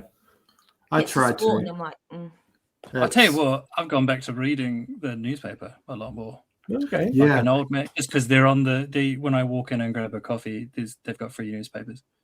And so I'm reading. Yeah. Like I feel like sorry, yeah. Go ahead. All good. I say I've got Lumpy Duck here, 45% on 160,000 plus income. Sorry, Greens, shit the bed. Obviously not a fan. So I did a very quick Google on this one. According to IRD data, $160,000 per year as your annual salary as an individual would put you in the top 5% of earners for the country. yeah, how about you just get lost, Lumpy Duck? All right, I've got Excel there. Talking about the Mowbrays again, if he was a better person, that R&D better toys. Instead of, are they the ones that are in the middle of a lawsuit at the moment so they can make knockoff Lego? Oh God. Is that them as well? I didn't know that was them. I knew I've been see I always you need to be careful when talking about the Mowbrays because they are notoriously litigious. So yes, for legal reasons, I will say now that I have no idea. Yeah. And I wish them all the best. For legal reasons, I really would not encourage anybody watching this to search up Zuru, Mowbray, Rascal and Friends. Definitely don't search that up. It's a good non-recommendation. And then last super chat I've got here. Question to the entire panel. Where is your vote going? And a quick reason why. Awesome stream, by the way, from Destino Cooley. Has anybody decided where their vote is going? Because I haven't. I actually don't know between Greens and Labour yet. People ask me all the time. Yeah, obviously between Greens and Labour, but my thing is I will remain absolutely open to anything until I see all of the policies. And I think I encourage everyone to be that way. I'm not a big fan of brand loyalty. I think that screws people over. Just because you contributed $10, Destino Collie, I will let you know that currently, and things could change potentially, usually my vote goes, it's party vote green, and I usually vote Labour for my electorate for fear of splitting the vote. So, yeah. Nice. Can I pick what? I just want to pick out a comment here because I'm the same. Sure. Big Goal V says, I seriously fear that all the undoing that the next government will have to do will mean that they don't have time to bring in sustainable change for good. This is a very genuine fear that I have as well. Well, not that they won't be able to bring in sustainable good, but more that if you get in the habit of just undoing stuff, you just look like a government that's undoing stuff. And that's hard because we do have to undo lots of stuff. They've done some horrible stuff and they've rammed it through with fast track. And so we will have to deal with that when left-wing government is in power. But it is hard, right? Because as soon as you start undoing stuff, you're just the government. You're not doing your undoing. It's not a good look. Can I just maybe... I will say the entire right-wing political project is to break. And that's why they keep getting elected, because the left have a much larger burden. It is far harder to build something than it is to break something. And by the way, sometimes when you build the thing, it is not 100% perfect. So it invites a lot of scrutiny, which again is an added factor as to kind of the asymmetry and and kind of what we expect in the standards that we have for the left and the right blocks. If Labour come in and undo everything that National have put forward, I'm not going to shed a single tear, because the worst you could accuse them of in that moment is matching their energy. I hope they roll back as much as they will, kind of at their complete discretion. Where I think it will work is the fact that pretty much everything that the government has implemented has already shown negative results. So they can't really complain if things get undone, because their whole thing is about outcomes, right? That's all Luxon talks about. So if we can just kind of like get rid of these things, and if they complain, be like, well, the outcomes are bad. Just use their kind of argument against them. I think that's our best play. But it is, it's hard. You want to be aspirational. You want to be looking forward, but there will be some undoing to do. Yeah. Cool. Would you like to watch a depressing documentary about how our politicians are bought? Let's go. Let's do it. All right. See if I can make this one work. Add to stage. Driving under the influence is illegal because it's incredibly dangerous. You're not really in control, your reactions are impaired, and you can't know who you might hurt. So then why do we allow the country to be run by people under the influence, not just of alcohol, but of pressure from outside sources who don't always have our best interests in mind when they approach our politicians? Transparency is about just shining light into the shadows. Anything can happen in the darker areas. And if we're not even willing to put just a basic register in place of who might be talking to our government, who also might have millions of dollars at their disposal to influence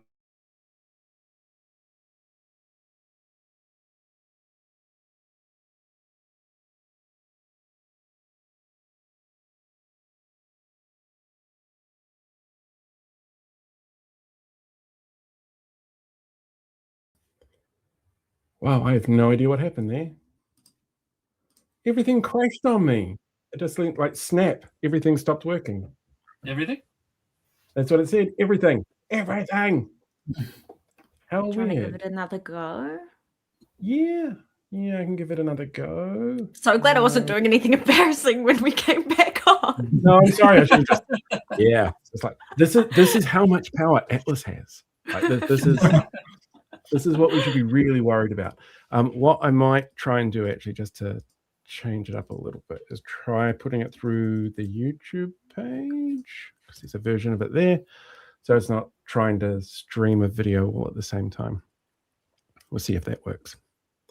One moment, please, caller. While I'm doing this, please feel free to fill in the space. No pressure. I wanna. Oh, my head came up. I wanna talk about, what is it called? There's a website called Year Has anyone touched on this? No. Right. I've only briefly had a look at it. Basically, somebody has set up a portal called Yearna. I'll link it wherever I can when I find it. And it is a quick and easy way for everybody to go in and make submissions on like everything at a time. All of the things, all of the shit things. And it has like all of the helpers that you need, copy and paste submission things against these things the government are doing. It's just called Yearna, and I think it's a brilliant tool. And I'll link it in there. Me and Bree were also meant to go to a submissions party the other day, and then I ended up in traffic for 4.5 hours. I heard about the traffic jam. Yes, so I wasn't able to pick up Bree. Bless her. I think she waited for like an hour and a half for me to pick her up so we could go to this thing together. That's where I had my meetup at the train station with all my followers. I literally felt famous. But so I think we should be encouraging more of these submission parties. A brief detour. How much time do you have, Paul? Do I have time to talk about this? How much time do you need? I get 3 minutes. Okay. Brilliant. So I'm reading a book at the moment called Hyperpolitics. I'll link this also. And Hyperpolitics is a book that came out last year, and it briefly touches on how basically us four and people like us in this space have become part of the political landscape now. And we just will be for the foreseeable future, and likely more so. Political influences as such. But one of the things that it touches on is how the American bowling club began to die in the late 60s. People stopped going to clubs. And this is largely attributed to right-wing powers trying to break up the American community, because they found that when people had community, when people had family, and when people had clubs to go to, they were far more politically engaged and they were far more aware of what was happening. So in the late 60s, the early 70s, there was a lot of push to break that up, and they succeeded in breaking down the bowling club. They succeeded in breaking down mum's knitting club, embroidery clubs, all of these things, as well as the introduction of cars into the city center where they weren't before. This introduction of cars into these spaces meant that we needed car parks. Once we introduced car parks, it meant that we got rid of what we call third spaces. These third spaces are where communities would gather, they would organize, they would sell arts and crafts, they would get to know each other.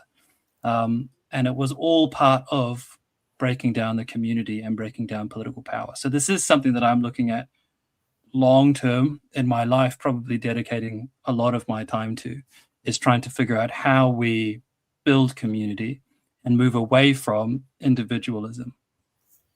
And I know people are like iffy about moving away from that. I don't mean stop being an individual. I mean stop thinking only for oneself rather as being a part of a community. That's the ideology of political individualism that we need to fight against. Sorry for that big ramble there, but it's again so important for the survival of the left wing, for progressive movements from now on, that we start looking for more community. So the late 60s, would that have been Lyndon Johnson or Richard Nixon?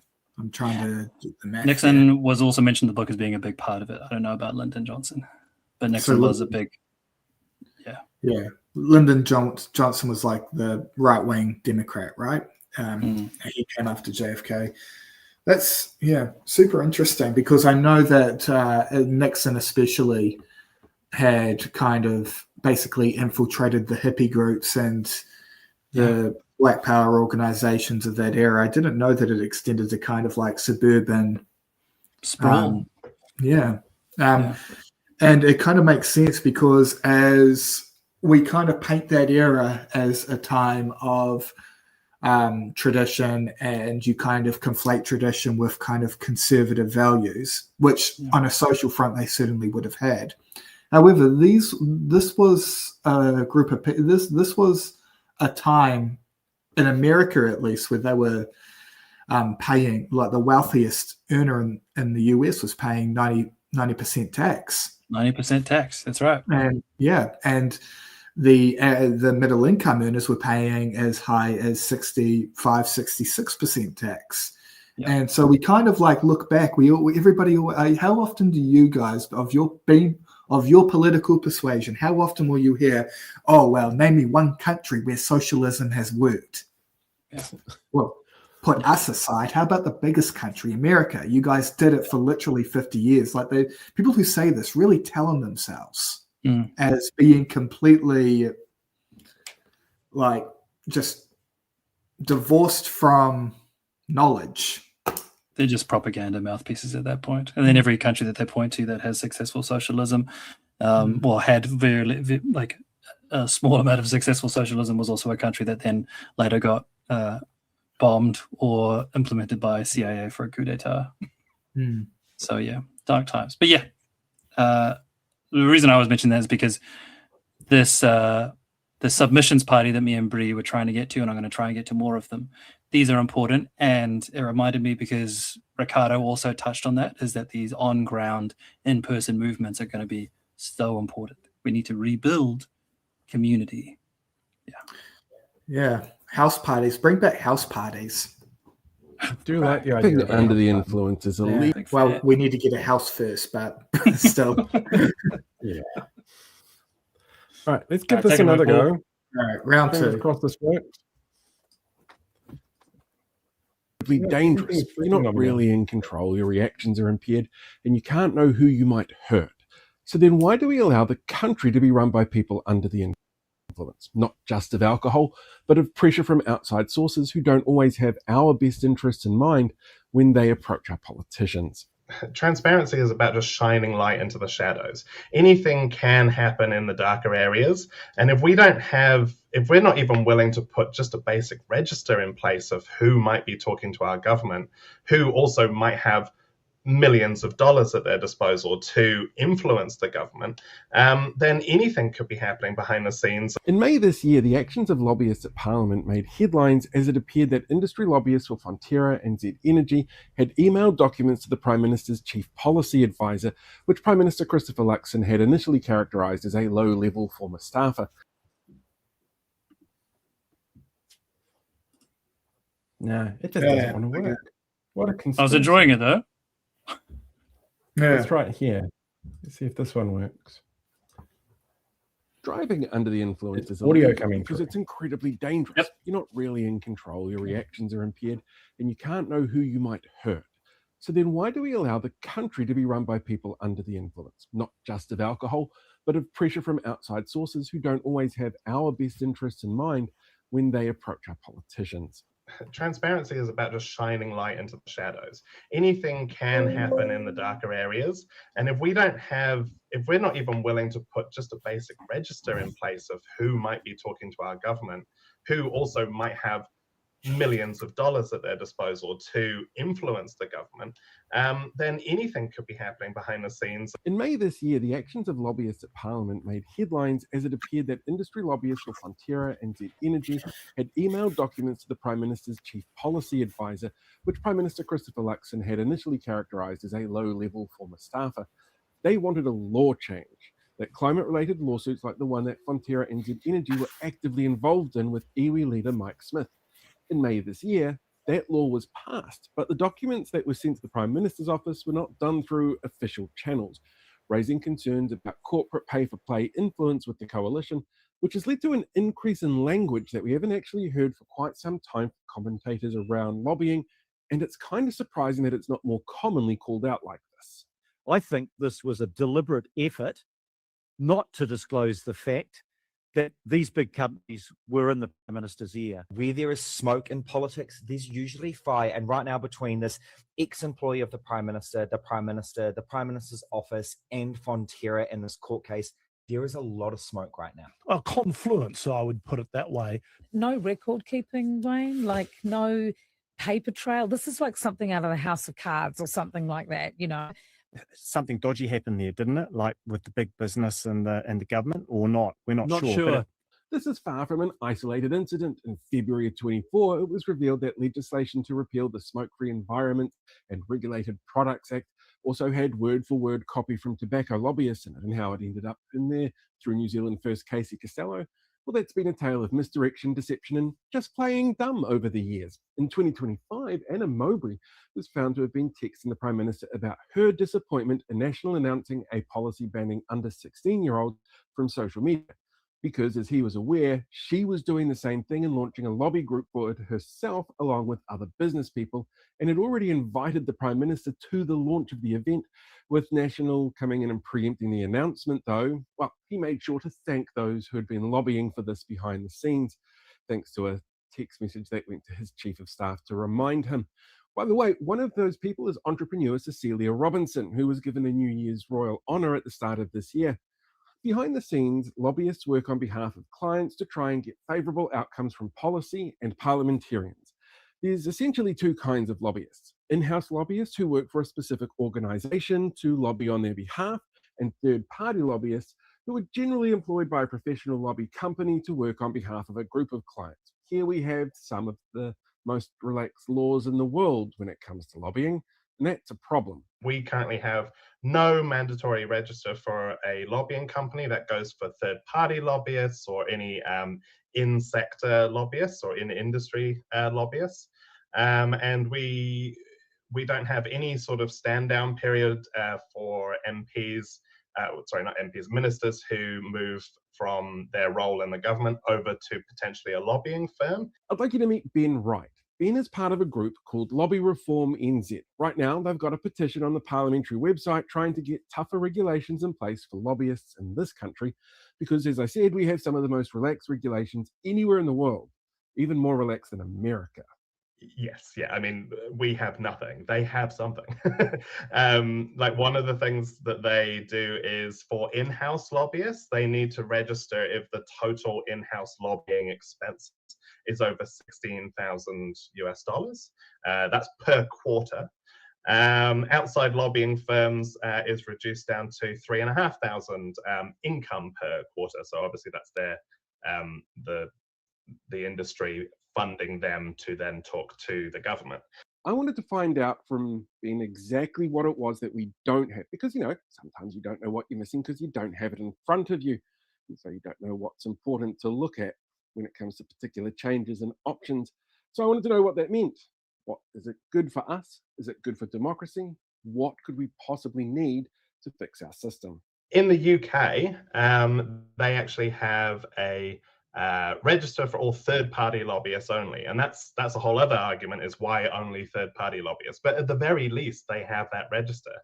A meeting disclosure. So every quarter they publish each government department's meetings. So they're just disclosing what the meetings are and what they were for.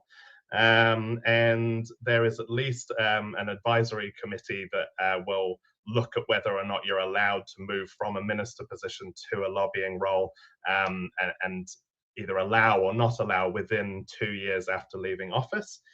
We currently just have none of those things, and all we're really asking for is, in short, a register that is publicly accessible, which tells us who is defined as a lobbyist, any meetings that they have with government ministers directly, and what that meeting is about. And then ultimately we're asking for a 1 to 3 year stand down so that ministers can't just use their political access to get into lobbying firms and then therefore have better access for each lobbying firm or maybe an industry lobbying sector. But there's a bit of a problem here because, well, how do you define a lobbyist? Is it different to an advocate? Is somebody who's lobbying also advocating? There's some confusion around exactly how you would define this, and that's actually part of the reason why we don't currently have lobbying laws. Yes, well, what you're referring to is a 2014 bill attempt to bring some lobbying regulation into place, but it was considered that the definition for what a lobbyist is was just far too broad. So it never ended up going through to becoming a law, unfortunately. So when it comes down to defining what a lobbyist is, we're just two people who just want a petition to go through so that it can be heard in front of government and those conversations can be had. It is worrying to us that those conversations are not being had. And we believe that it is important to define what a lobbyist is. But there are, you know, if you think about it, it could be anywhere from a company which is employed to lobby on behalf of an industry, or it could be argued that lobbying is all the way down to your mum and pop shop who just want to make some improvements to their street in order to help their business, and everywhere in between. So defining that is actually a really important part of getting some lobbying regulation going through. But it's also probably the hardest part, and it's also kind of the one when you do actually talk to ministers who are against the idea of doing any kind of regulation in this space. That's normally where they say, oh well, defining it is going to be too hard. It's not going to be perfect, so we shouldn't try. There's no problem with corruption in this country, so why bother putting efforts into that? Is genuinely something that a minister has said to me. So when it comes to direct frontal lobbying to our politicians, well, we've got a serious lack of regulation and a government who don't want to change that. But these situations are seldom as simple as that.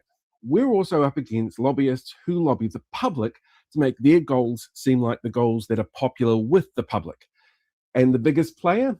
It's a global network of organizations that share resources and train each other in the most comprehensive techniques to lobby the government, with a blueprint first laid out in the 60s that involved the modification and capture of our media, tertiary institutes, the loading of government positions, manipulating social media, shifting public discourse continually to the right, causing widespread social unrest.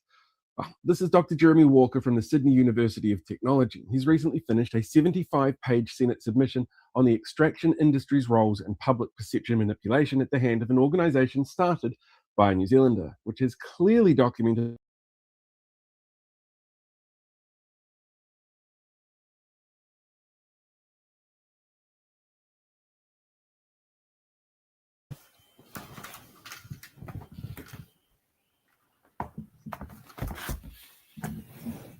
It's like this thing just does not. It's like literally starting talking about Atlas, and it's like no, bad, so bad.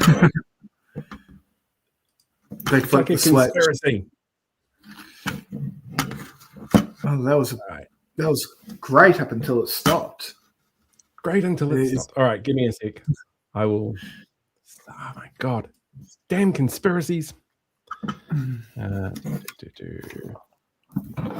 All right, so in the chat, just in case people aren't aware, I have put in links to the petition, and I've put in links to Dr. Walker's submission to the Australian Senate, so people can check those out as well. Let's give this another shot. Fingers crossed. I swear to God, if they had this much power, I would not be surprised. 5-page Senate submission on the extraction industry's roles in public perception manipulation at the hand of an organisation started by a New Zealander, which has clearly documented links to Jordan Williams and his stable of think tanks and the lobby group New Zealand Initiative, and our Deputy Prime Minister. It's Atlas. When we think of lobbying is when you'll have representatives of a particular industry or a commercial interest, which will then, wine and dine parliamentarians looking for a particular kind of, change in the law or change in government policy or funding that will, benefit them commercially. And so that's fairly straightforward. That's why you would have organisations such as, Energy Aotearoa, which used to be called PEPANS, Petroleum Exploring or something of New Zealand.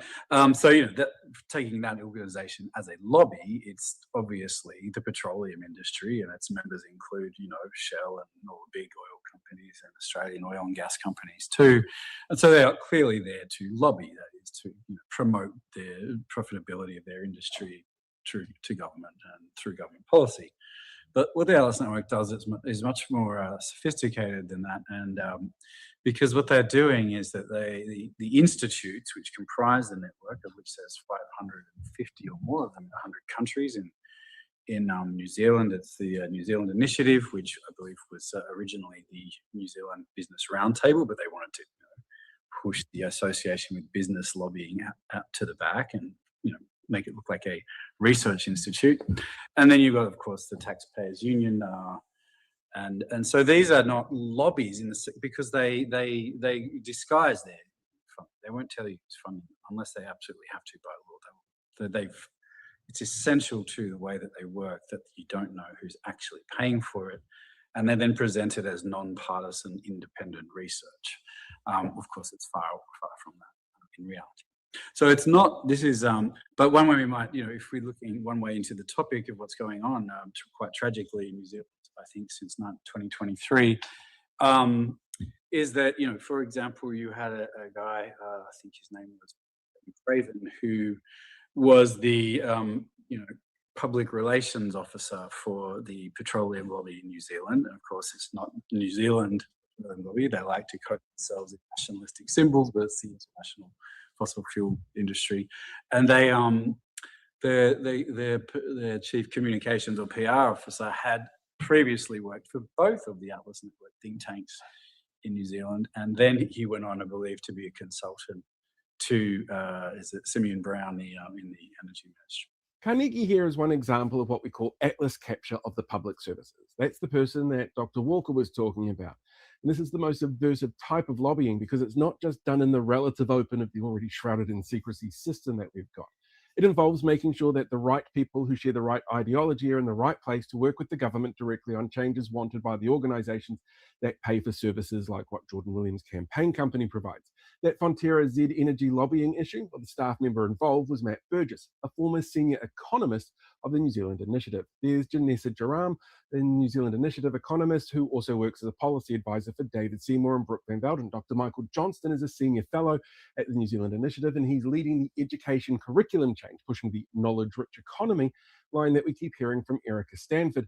And even Nicola Willis was a board member with the group. That's fundamentally problematic because these organizations are not there to serve the public interest. They don't tell you finances are. They use propaganda tactics. They're linked to a giant network which is based in the United States, which made the Trump regime possible. They don't own Trump, of course. He's his own bizarre phenomenon. But the whole, it's 40 years of Atlas propaganda in the States, which have made the country more or less ungovernable by anybody except the billionaires in the fossil fuel industry. So yeah, so absolutely, we should be extremely suspicious, I think, of anyone that has a background in these organizations in any position of power. And our media is just as compromised. There are people in positions of authority like Luke Malpass, who works at the Post, who worked with New Zealand Initiative. And you'll find people like Dr. Oliver Hart, which is a regular on places like the Herald and Newsroom. He's also a regular guest on News Talk and The Platform. You've got other guests who are regulars on places like Reality Check Radio, while also writing for those right-wing media outlets or Stuff. Roger Partridge writes frequently for, it's a law magazine that's a specific law industry production, and also sometimes the Herald. Barbara Chapman, who is the Deputy Chair of the New Zealand Board of Directors here, is also on the independent chair for NZME media outlets that includes the Herald and News Talk. There's lobby group and think tank connections that are already in place around Radio New Zealand and TVNZ. And the candidate list of all three coalition parties have people who are linked to these lobbyist groups, including people like Casey Costello. The Atlas Network is it's global. They see countries as problems within its global its global project, which is to kind of I would say eliminate the capacity of democracy to regulate transnational capital flows, inbound foreign direct investment and foreign ownership, and outbound profit repatriation. So it wants to eliminate the capacity of democracy to actually regulate capital or corporations in the national and public interest. So if we look at where David Seymour, who the ACT Party was founded by members of the Nontolerant Society, which is the kind of inner sanctum, if you like, of the Atlas Network, and he was trained at the Frontier Centre and another one in Canada, where they, if you look at the output of that, it's climate denial, climate change isn't real, let's get rid of any climate policy, and constantly attacking Indigenous land rights in Canada as well, because these are obstacles to the fossil fuel industry. When you start to look at all of the people inside your government who have come from the Atlas infrastructure, who've been trained and vetted for this particular task, you're looking at I think a foreign influence and then state capture operation. That's obviously it's local nationals, but that's where ideological state capture sounds like an extreme way to influence government, and it's actually what those who support this type of influence network want you to think. David Seymour famously called this the Pizzagate of the left, comparing these connections with a fictional child trafficking ring designed to hide a real child trafficking ring. And Atlas themselves have tried to make light of these claims in an interview that they made as a response to Mihi Narangi Forbes' piece, Trick or Treating. Jordan Williams and Atlas CEO at the time, Debbie Gibbs, also made light of those claims. This is really just a front for oil and gas interests that don't like Indigenous rights because they want to be able to extract resources. Yeah, it's absurd. And as I worked very hard to keep with a straight face there, but we see this pattern everywhere. We get governments that are infiltrated by Atlas Network people because they are, they on their websites they'll say we believe in liberalism and the rule of law, but when they actually get into power, it's basically what we see is just smashing up constitutional norms and breaking as much stuff as possible. These groups have access to a massive and sophisticated modern toolkit designed to quietly reshape the boundaries of what the public deem acceptable. We're not just talking about old school political donations for lobbying, we're talking about algorithmic saturation, coordinated digital echo chambers, the intentional weaponization of algorithmic rage, and the strategic seeding of media narratives that can turn corporate interests into a mainstream political mandate almost overnight. They use more than a coffee meeting to influence our politicians. They have a range of tools in their arsenal to shape their opinions, and you'll recognize a lot of these tools already. The purpose of the Atlas Network think tanks right from the beginning is to generate as much, to capture and command what the media is talking about. And in order to do that, they flood every part of the media with their output. That you have to obviously, you need to look at who owns the private media. So the privately owned media will be owned usually by the same people that are also funding the think tanks. And so you also see constantly attacks on both the public sector broadcasters, which have a much higher standard of truth-telling there, for one, but they also have to be neutral. Of course, the think tanks were set up to manage public opinion also by constantly attacking academics and scientists and people who are professional, truth tellers, right? People whose job is to be respected, non-partisan, non-commercially driven, and push polling is a key function of how these organisations work. Of course, their polling will be slanted. So right now, you're probably sitting here thinking there's a lot of influences that are pressuring our politicians to think a certain way or to vote a certain way or make decisions that may impact some people more than others, coming from lobbyists or from external groups that are doing what they can to change the public discourse. But there are things that we can do to change this. One of these things is to get, well, according to Dr. Walker, more literate in the tools that we see being manipulated online. They will set up multiple fake online accounts. You would have to go and look at the Facebook, so Facebook is a huge tool for them. So, you'll have, I know that there are multiple other entities there, like you've got Platform NZ, you've got obviously the Free Speech Union.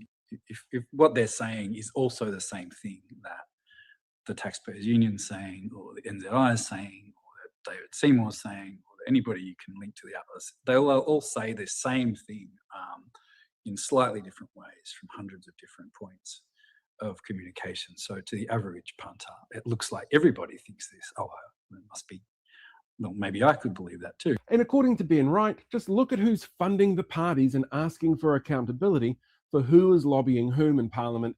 And that's a really good step in the right direction as well. If we're going for pure basics, if you're looking at the amount of money which has been given to NZ First, ACT and National compared to what's being given to the Labour Party, Green Party, TOP, Māori Party, anything outside of those top three who are in government at the moment, you can see a huge disparity in terms of funding. There's about, the last I looked was about 6 million, wasn't it? I can't remember that split across all of them or whether that was each, compared to what, under $1 million for the Green Party at least. So if you think about just having those resources available, lobbying parties can have those resources as well to be able to access things. And at the end of the day, you've spoken about who funds ACT and who funds these parties. At the end of the day, money talks.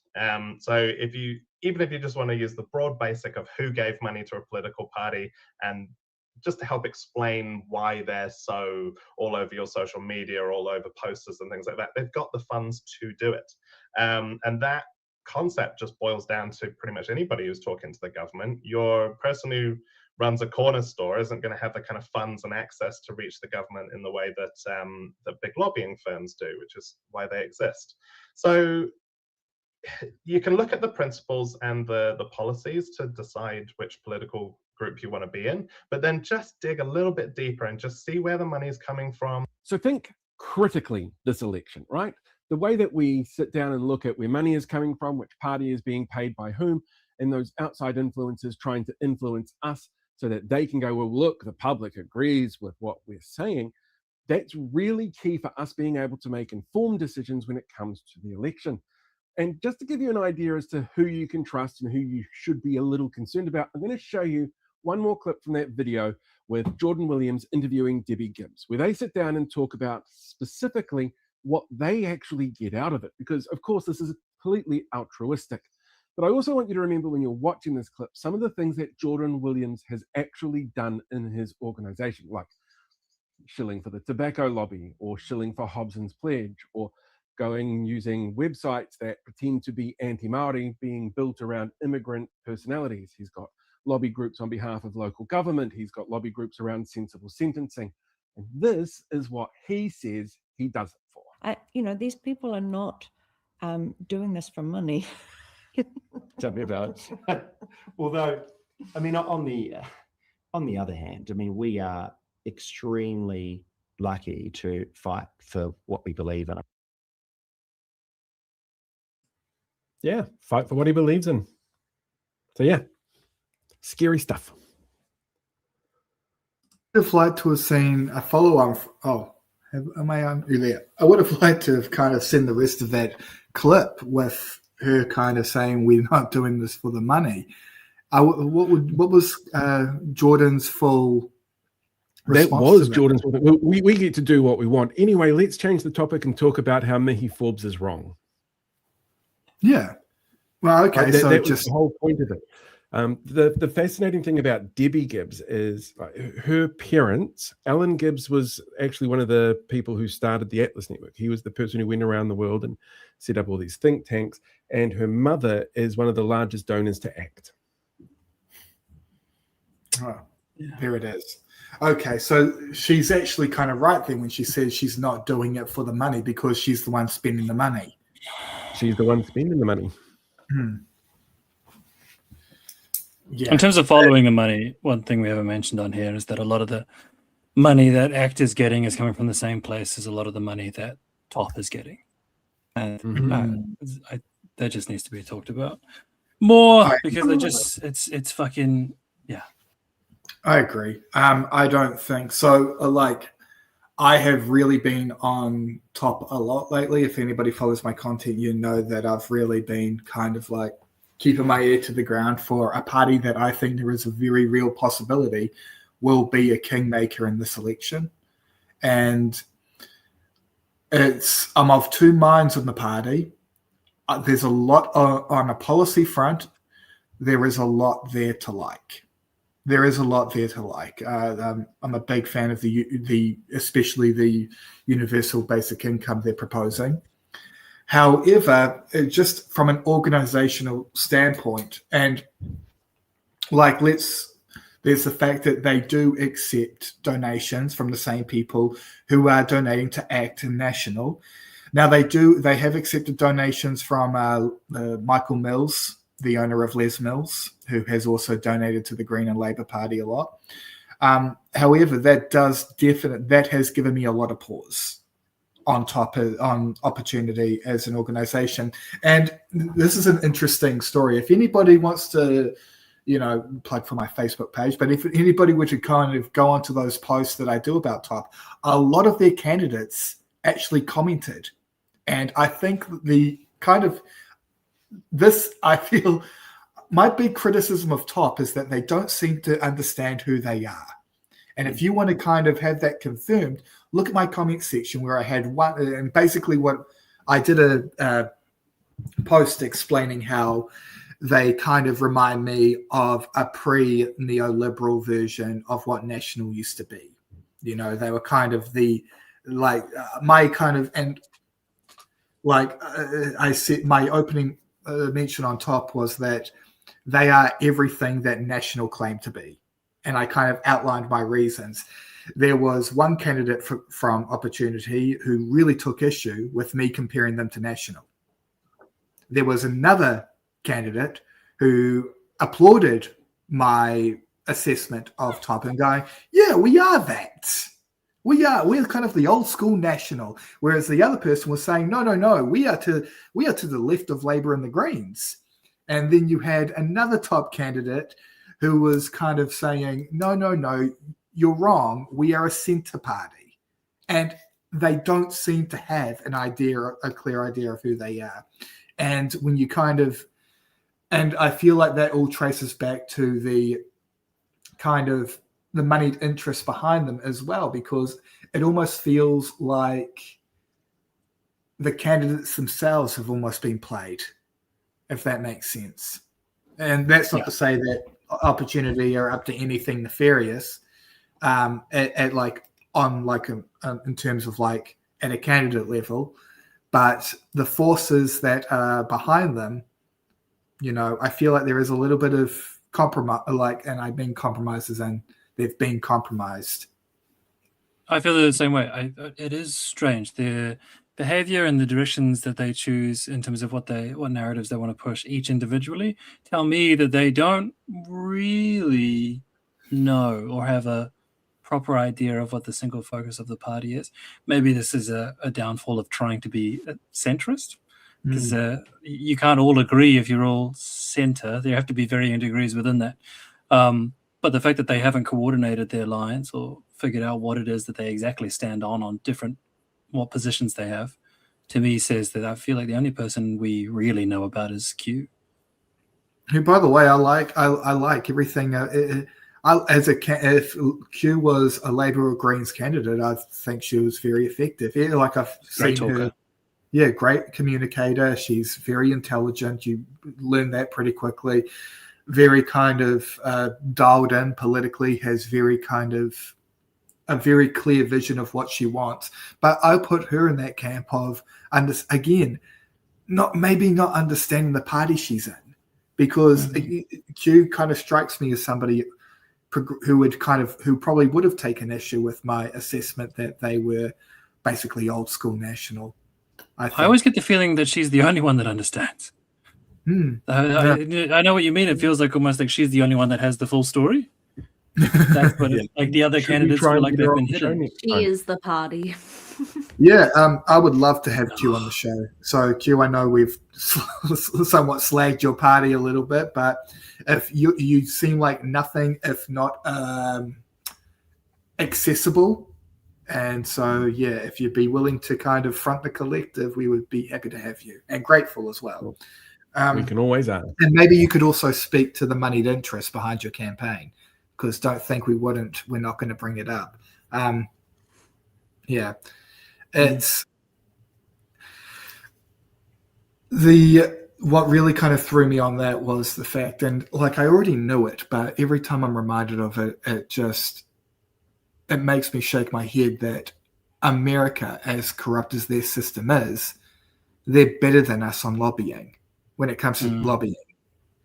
Yeah. Like, geez, you talk about the bar being in the toilet. Also, drug advertising. Do you guys know about that? There's like only 2 countries in the world that are allowed to us in America. Yeah, that are allowed to advertise prescription drugs. It's us in the States. And we were about to get rid of that, I believe. And then John Key was like, no, let's keep this. And then we just haven't really touched that again.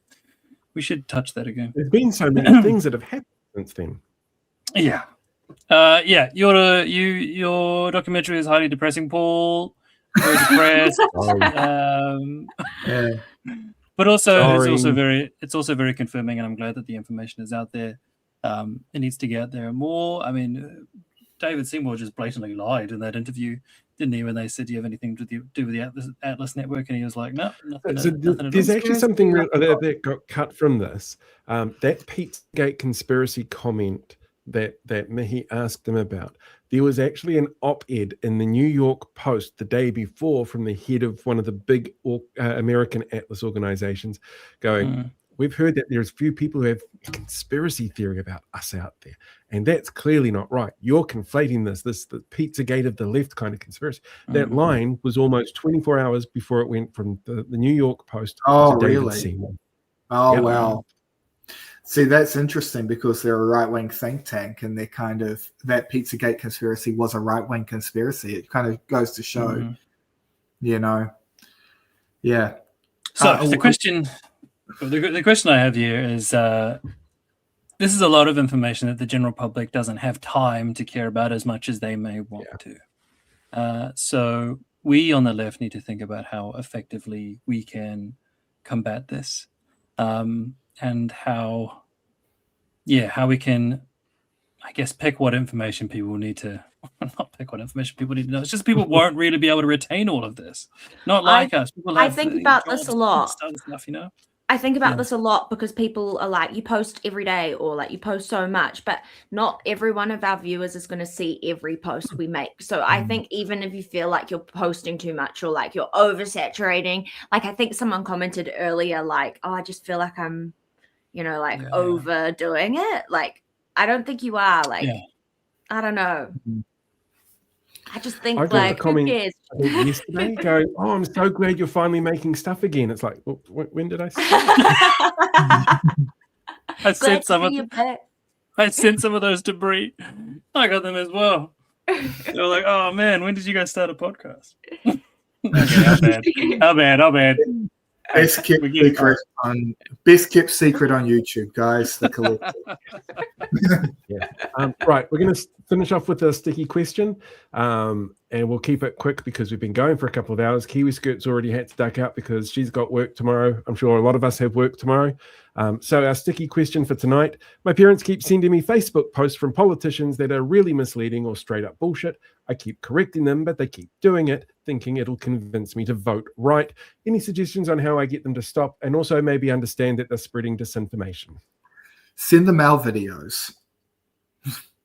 Like, I'm speaking I'm speaking with my tongue in cheek, but you know, like really, there's like for every piece of misinformation out there, there's usually 3 or 4 sources out there debunking it.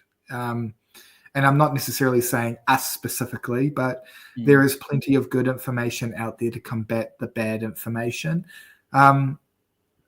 Usually just also ask them, where did you find this?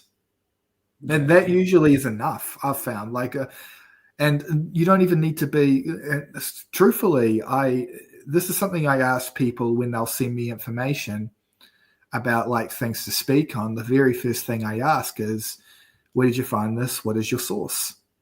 And unfortunately, a lot of times they don't get back to me. So it's not a problem unique to the right as much as we would like to think it. You know, people in our tribe do have a tendency to fall for some silly things as well. Yeah, that would be my suggestion. My advice is oh, sorry. No, go for it. I was going to say my advice is a bit more extreme. I would start sending back very fake, clearly fake AI, like extremist views. Like just start being like, you know what, if you need to be married by 20, and if you're not, like, then you're bad, like stuff like that. And then they'll see that you're the one that's spreading misinformation, and then maybe they'll question what they send a little bit more.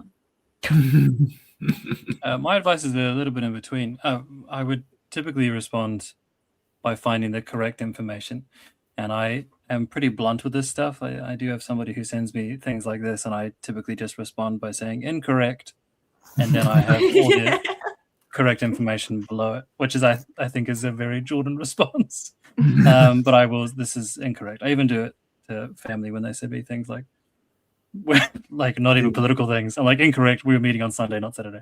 But yeah, incorrect. And then just the information, no opinions, nothing else, no feelings. I don't say anything else in there. And then also what I have done in the past with people that have sent me those things, if it is available, I've also sent them other footage or other information from the same person that I know that they would disagree with.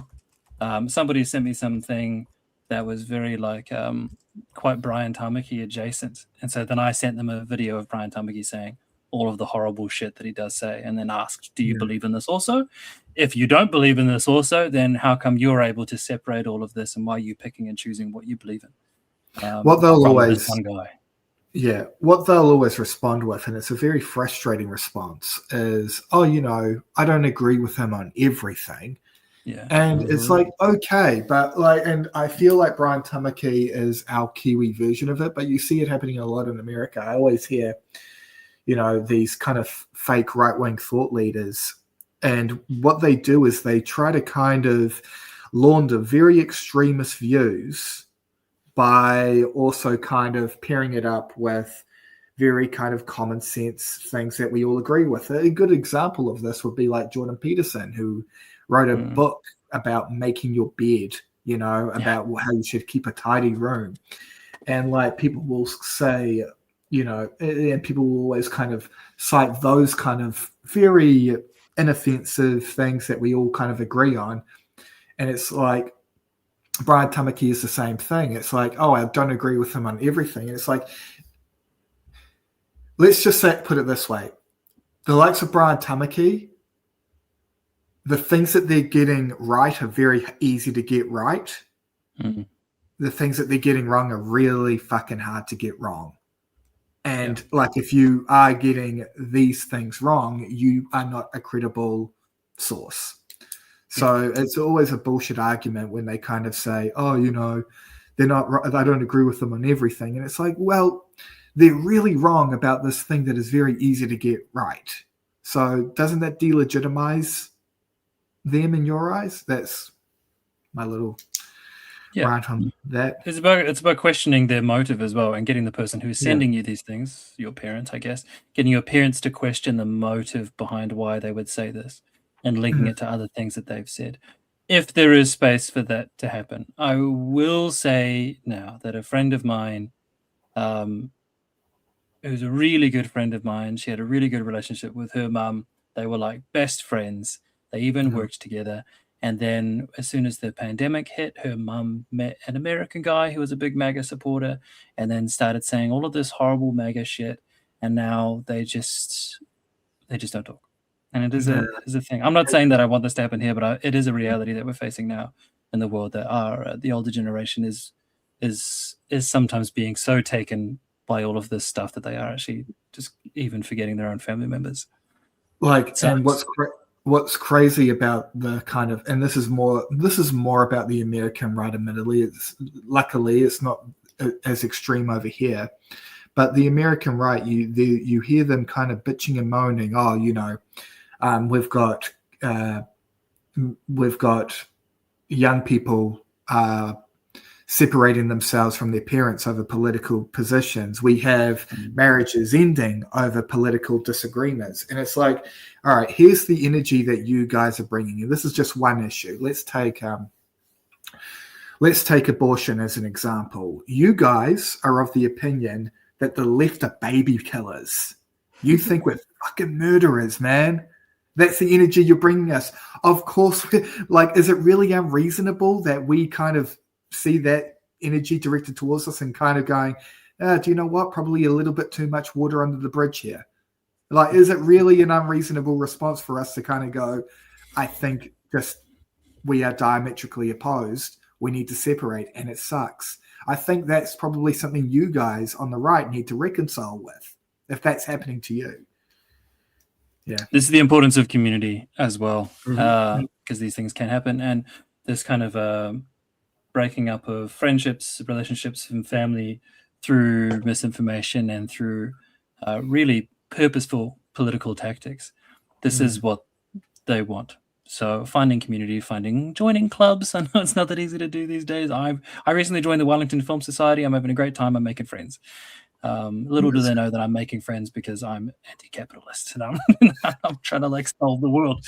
But it's important. We got to make these communities, and ideally, hopefully, here between us four in this comment section, we have started building a community. I'm going to wrap this up with some really weird little tie-in coincidences for him. That Frontier Group clip that showed up before with David Seymour, the Frontier Group was actually one of the main drivers towards something called Peterson's Law in Alberta, Canada, named after Jordan Peterson. It was the law that said that the government would define what ideology and neutral is. Sound familiar? Yeah, all right. Yeah, lots of fun. And it's been challenged at the moment because there's a whole bunch of people who are using AI to say this is what my ideology actually is, and it's different to the way that the government defines it. So it's been challenged in court consistently. So it sort of ties everything through together from tonight.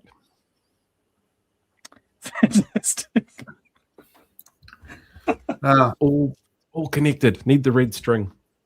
God damn. Yeah, I do. You know what I would need, but I don't know if anyone else needs this. It's probably like a big like family tree, a drawing that connects all the Atlas members and all of the. You know what I mean? I don't think that would be bad. A good old graphic that connects everybody. That would be. I feel like our friend Ash Reborn on TikTok did a video. Kind of, Doing that, yeah. She did a great video on that. So what Jordan's describing, I think Ash has already done it. Let's look at that again. Yeah. All right. Shout out to Anything Ash. you want to finish with, or should we all go get ready for bed? Yeah. I think we got to. Good stuff, guys. We did Good job, well. guys. All Nice right. videos. Good videos. Setting the bar nice and high. Before we go, next one's up to you guys. Yeah. I'd just also like to thank Ricardo Menendez Mark from the Green Party for he found out about this interview about half an hour before the show went to air. So he was, a real sport for making time for us. So thank you, Ricardo. To any other MPs or prospective candidates who would like to join us on the collective, you are the open invitation to all of you. So yeah, Most of you. Most of you. No. There's a couple that I would bet. I would put I would put Christopher Luxon and David Seymour ahead of all of them. Could you imagine them on the show with the four of us? But cameras off. I don't like it would last very long. There would be more technical issues than I had tonight, so it definitely wouldn't work. Yeah, cameras off. I don't even like looking at them. Yeah, we have to deal with them every other day. So. All right, what I just say to you is time to wrap up. Yes. All right, everybody. Everybody says I look like Rowan. Yeah. All right. Bye, everyone. All right. See you later. Good night, guys. everybody. Take it easy.